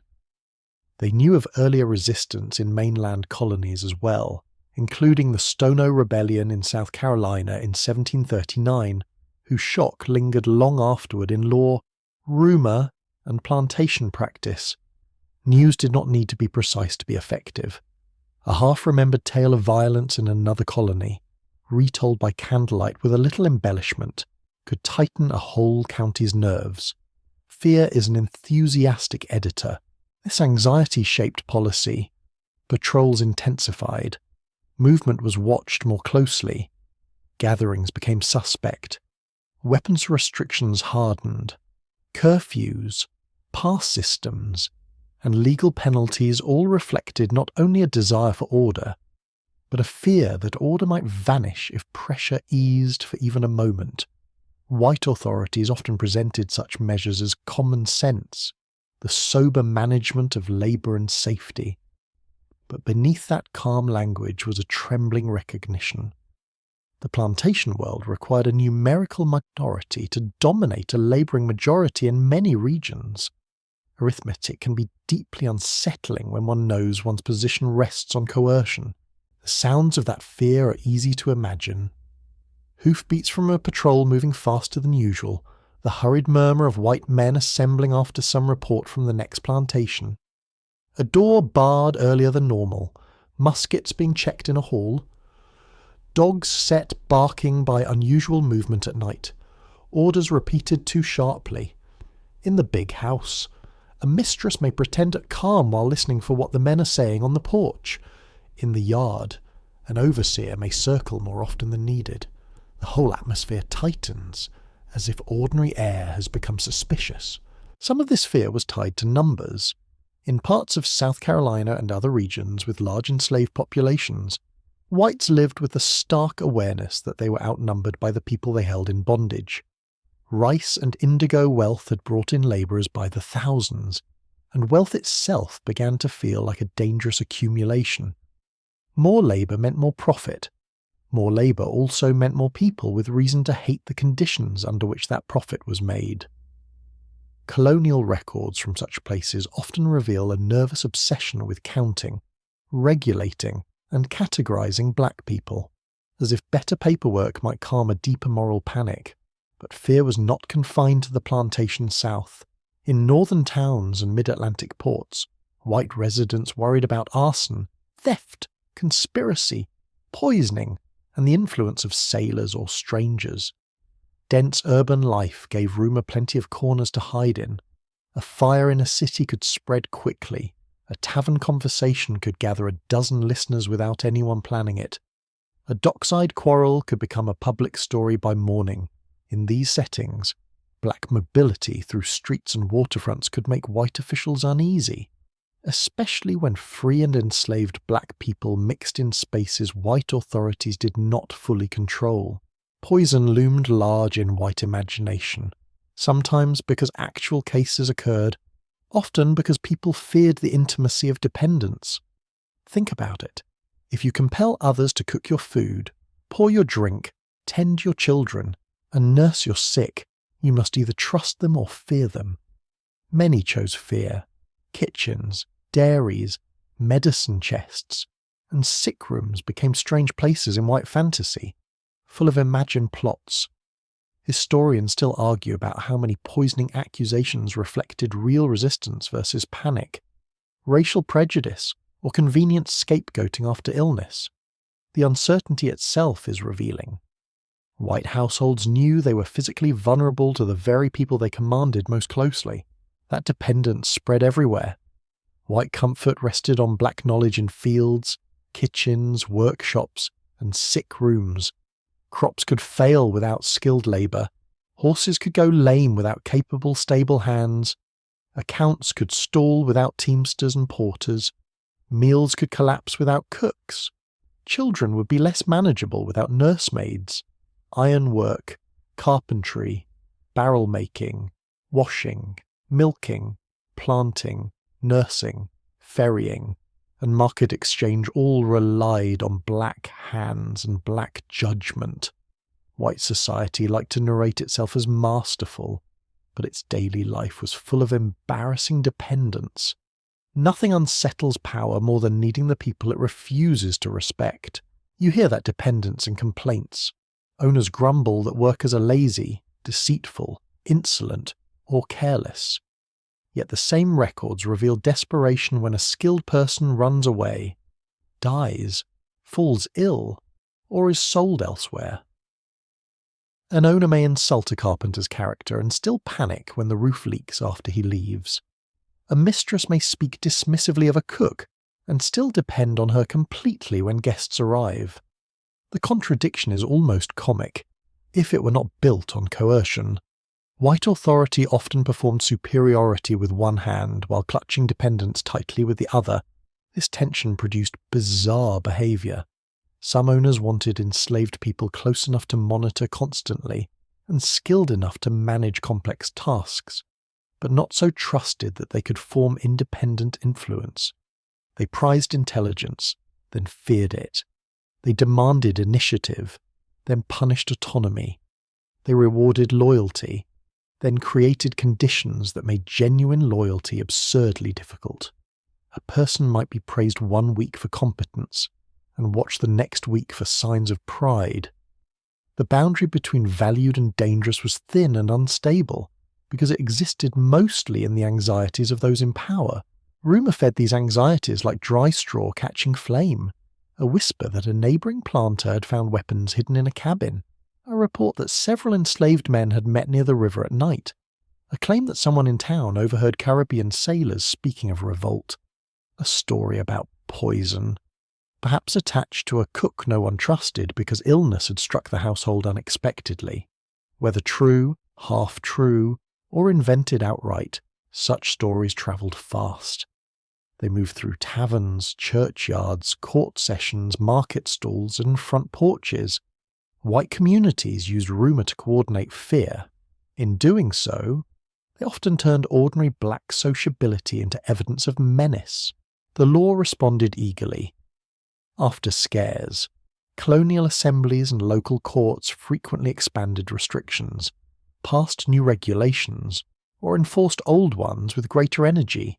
More patrols, fewer gatherings, harsher penalties, more scrutiny of travel and trade. What is striking is how often white society treated black existence itself as a problem to be managed while ignoring the obvious source of instability. The problem was slavery, but to admit that would have threatened property, status, and profit. So many chose the easier fiction that danger arose from black nature rather than white domination. Human beings can be remarkably inventive when protecting an income. There was also household fear, the more intimate kind.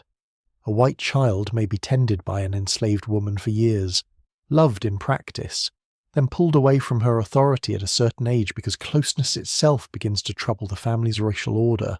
A master may rely on an enslaved driver or artisan for crucial daily decisions, then grow suspicious when that man becomes too respected by others. A mistress may trust a maid with jewellery, linens, keys, and infant care. Then suddenly accuse her of theft because the relationship has always contained an unspoken imbalance of power and resentment.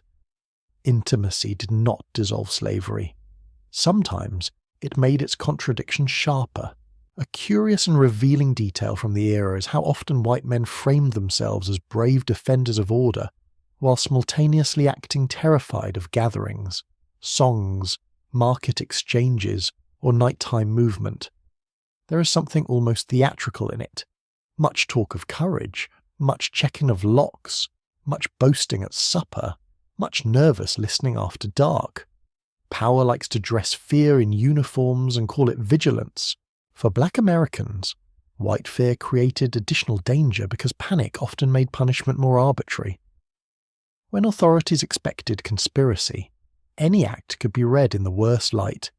A visit to kin becomes suspicious movement. A burial gathering becomes a secret meeting. A cooking herb becomes poison. A missing item becomes theft by assumption. A blunt reply becomes insolence.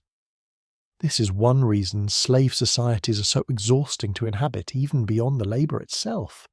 They trap people inside other people's fantasies, yet white fear also exposed weakness. Patrols existed because masters could not trust obedience to continue unforced. Locks existed because houses were not secure morally or physically.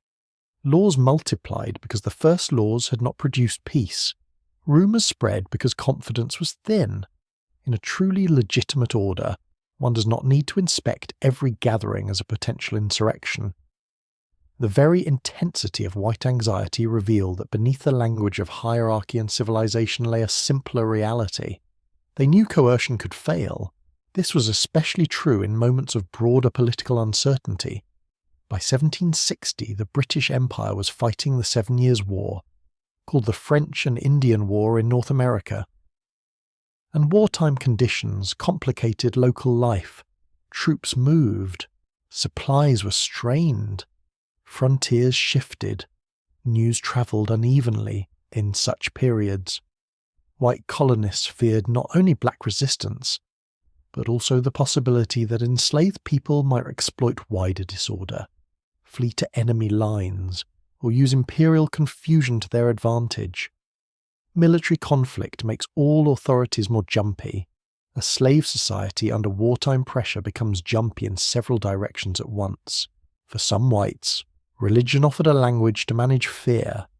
Ministers preached order, obedience, providence, and the duties of earthly station. Prayer could soothe nerves by framing hierarchy as part of divine design. But scripture can be a two-edged thing. The same Bible used to defend submission also contains Pharaoh, Exodus, judgment, and reversal. Perhaps that was part of the unease too.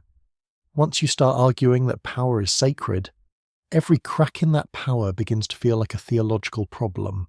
Children in white households absorbed this atmosphere early. They learned which people were to be feared, commanded, trusted, or watched. They heard adult conversations about runaway notices, rebellions elsewhere, suspicious behaviour, and the need for firmness. Fear became part of racial education. A white child might be rocked to sleep by an enslaved woman and still be taught, gradually, to imagine black life as dangerous when not under control. Such contradictions formed the moral weather of the colonial household. Meanwhile, the people being feared went on cooking, planting, carrying, healing, mending, rowing, nursing, and building the very world that distrusted them. There is a bleak irony in that. White society feared black agency, while depending on black competence every hour. It feared gatherings yet required communities to raise children and sustain labourers. It feared intelligence yet needed skill. It feared resentment while manufacturing the reasons for resentment daily. This is what made power in 1760 so brittle beneath its surface confidence. It was trapped inside its own dependence. As evening deepens, you can almost feel the fragile balance. Lantern light glows in the main house. Patrol riders pass on the road. Somewhere a white man checks a lock twice. Somewhere else he pretends not to be frightened by a rumour from the next county. In the quarters, people lower their voices, not because they are powerless in spirit, but because they understand how quickly fear can turn into violence. The night air smells of pine smoke, damp earth, and animal musk. Dogs bark, then settle. A cart rattles far off. The colony lies awake inside its own contradictions. That is the strange shape of white power here. It looks broad, armed, and legally secure, yet it is never fully at rest. It watches because it doubts. It punishes because it fears. It spreads rumour because it cannot trust the peace it has made. And the reason is simple enough to whisper in the dark. A world built on forced labour knows exactly what it has done. However much it talks of order, property, and civilization, it remains haunted by the possibility that the people holding up that world may one day decide, in larger and riskier ways, not to hold it up any longer. When you look for the lives of black Americans in 1760, you quickly discover how much of the record was built by people who did not truly want to see them. Account books count bodies, not thoughts. Laws describe restrictions, not inner worlds. State inventories list age, skill, and price with the cold confidence of men writing about livestock, tools, and furniture in the same ink. Even letters and travel journals, when they mention black life at all, often do so through the distorting glass of ownership, fear, or casual prejudice. And still, human presence rises through the gaps. It rises in names, in tasks, in family ties, in remembered songs, in food grown beside cabins, in the evidence of healing, craft, labour, grief, and care. The record may be stingy, but life was not. The life was shaped first by endurance. Not the shallow kind people praise too easily from a safe distance, but endurance as a daily discipline. To rise before dawn and begin again under surveillance. To work while hungry. To protect tenderness in a world designed to exploit it. to love children whose futures were threatened by law, to build marriages with little formal protection, to keep memory alive across languages, regions, and broken family lines, to assess danger quickly and still make room for humour. These are not small things. They form a serious human achievement, even though they were forged in unjust conditions. Skill made that endurance possible. Black Americans in 1760 were not simply workers in the abstract. They were growers, boatmen, cooks, coopers, smiths, carpenters, laundresses, nurses, healers, market sellers, herders, drivers, fishers, gardeners, and caretakers.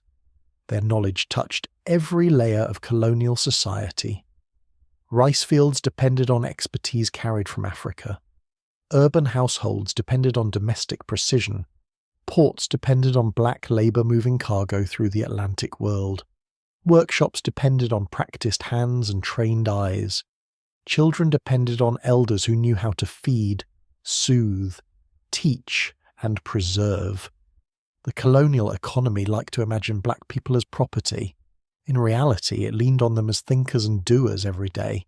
That is one of the deepest truths hiding in plain sight. Enslavement tried to reduce people to labour, but labour itself revealed intelligence at every turn. A field had to be read, a fever had to be judged, a barrel had to be fitted, a child had to be calmed, a fire had to be managed, a roof had to be repaired before the weather changed, a horse had to be handled according to temperament, a meal had to be made from almost nothing, a route through town had to be chosen with care. Skill accumulated quietly in the muscles, eyes, memory, and timing of people whose abilities were regularly used and regularly denied. Community carried the rest. Families, whether bound by blood or forged through circumstance, created the emotional structure that ownership could not fully control. Children were raised by more than one pair of hands. Elders taught what paper did not preserve. Husbands and wives crossed distance when they could. Neighbours shared food, warnings, remedies, and comfort. A person might lose legal standing in every public institution and still remain held within a network of obligations, affections, and mutual recognition. That mattered. It made survival more than a solitary act. It made it collective. Even the smallest practices become important when viewed this way. A patch mended neatly, a seed saved for planting, a song remembered correctly, a blessing spoken over a meal, a story told to a sleepy child, a market exchange used to pass news, a joke shared after dark, a hidden keepsake wrapped in cloth. Such things rarely appear grand in the moment, yet taken together they form a counter-archive, a record not of official power but of lived humanity. Historians still argue over many details because so much was left unwritten, or was written by hostile witnesses. That uncertainty is real. But uncertainty should not be mistaken for emptiness. The absence of generous documentation often reflects the blindness of the powerful, not the thinness of the lives they ruled. You also see how survival required emotional precision. People had to judge character constantly. Who can be trusted? Who is watching? Who talks too freely? Which white person is cruel for sport and which one is dangerous through carelessness? Which errand may allow a family visit? Which moment may allow a warning to pass? Which silence protects? Which word comforts? Living under slavery demanded a fine reading of the social world. It trained attention to a painful sharpness. That attentiveness could preserve life. It could also preserve dignity. Dignity appears again and again, even where the sources least expect it, in careful dress despite poor cloth, in the insistence on naming kin, in religious life that interprets suffering without surrendering meaning, in resistance that steals back food, time, knowledge, and self-possession, in craftsmanship done well because the work touches human pride even when the system claiming it is unjust, in burial practices that honour the dead, in motherhood and fatherhood that continue under legal disrespect, in laughter that quietly refuses the oppressor's view of the world as complete. A curious thing about colonial slavery is that it produced endless paperwork yet still failed to capture the people it tried to own. An inventory can say male, age 25. Cooper, it cannot say how he comforted a frightened child. A runaway advertisement can describe scars, height, and clothing. It cannot say what music he carried in memory, or how many jokes he knew, or whether he preferred the smell of pine woods after rain to the smell of the harbour. A court record can note a theft of food. It cannot measure the hunger that made the act necessary, or the love that may have shaped where that food was taken afterward. Paper is often proud of its precision. Human life exceeds it anyway. So what was life really like for black Americans in 1760? It was labour, certainly hard, unchosen, exhausting labour across fields, kitchens, docks, workshops, roads, nurseries, and yards. It was control through laws, patrols, passes, punishment, and sale.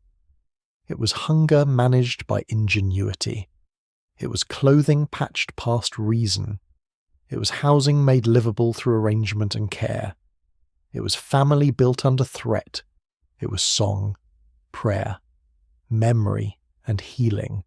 It was humour sharpened by danger. It was resistance in quiet forms and occasional open risk. It was expertise without credit, love without legal protection, movement without safety, and survival without rest. But it was not only suffering, and it would be wrong to leave it there, because suffering alone can flatten people into victims and repeat another kind of historical theft. Life was also thought, style, preference, affection, creativity, discipline, and adaptation. People cultivated gardens because they wanted better food and a little control. They formed couples because attachment mattered. They taught children because the future mattered. They worshipped, joked, traded, sang, repaired, and remembered because the self mattered. The conditions were cruel, but the people within them remained more than the cruelty imposed upon them. By the end of a day in 1760, a plantation yard, a town alley, or a dockside lane would be full of evidence of this endurance. Coals settling low in a hearth, a hoe leaned against a wall, damp shirts drying near a fire, a child asleep against an elder's arm, a kettle scrubbed and turned upside down, a woman braiding hair in the fading light, a man rubbing soreness from his hands, quiet voices exchanging the last pieces of news before sleep, someone humming, almost too softly to hear. These are small images, but history is often made of small images repeated across thousands of lives, and those lives continued forward, though not always with names preserved. The people living in 1760 stood in the long formation of Black America, carrying skills and memories through an age determined to break both. The generations that followed would inherit some of that knowledge and some of that grief. They would also inherit habits of care, spiritual depth, family resilience, and an understanding that survival itself can be a profound act of historical presence. To endure under such conditions was not passive. It was a way of insisting, daily and materially, that one's humanity remained intact even when the surrounding society tried to deny it. So as night gathers around the cabins, the townhouses, the sheds, the kitchens, and the narrow streets, you are left not with a single dramatic conclusion, but with a truer one. Black life in 1760 cannot be summed up by bondage alone, even though bondage structured so much of it. The fuller truth lies in the tension between power and personhood. Control was real, so was courage. Scarcity was real, so was skill. Surveillance was real, so was secrecy, wit, prayer, and care. The archive gives only fragments, but the fragments are enough to reveal something steady and unmistakable. People lived here fully, thoughtfully, and stubbornly, carrying one another through a world that depended on them while refusing them justice. Now the night softens. The fire has burned down to a low red glow, steady and patient beneath its ash. The air is cooler, touched with smoke, pine, and the faint sweetness of earth settling after a long day. Around you, voices have quieted into murmurs, then into breathing. A board creaks, a blanket shifts. Somewhere outside, insects keep their soft rhythm in the dark, and the sound feels almost like a hand smoothing the edges of the night. You let the harder images drift farther away. What remains is the gentle proof that people endured. A song remembered, a child comforted, a meal shared, a small garden tended, a story carried from one tired evening to the next. Not loud, not grand, simply human and steady enough to last. So you rest with that. You leave the ledgers closed, the patrol roads empty, the harsh voices gone thin with distance. In their place, there is only the hush of night air, the fading warmth of coals, and the quiet knowledge that even in a world of control and hardship, people kept making meaning, kept making family, kept making life, and now, at last, the dark can be gentle.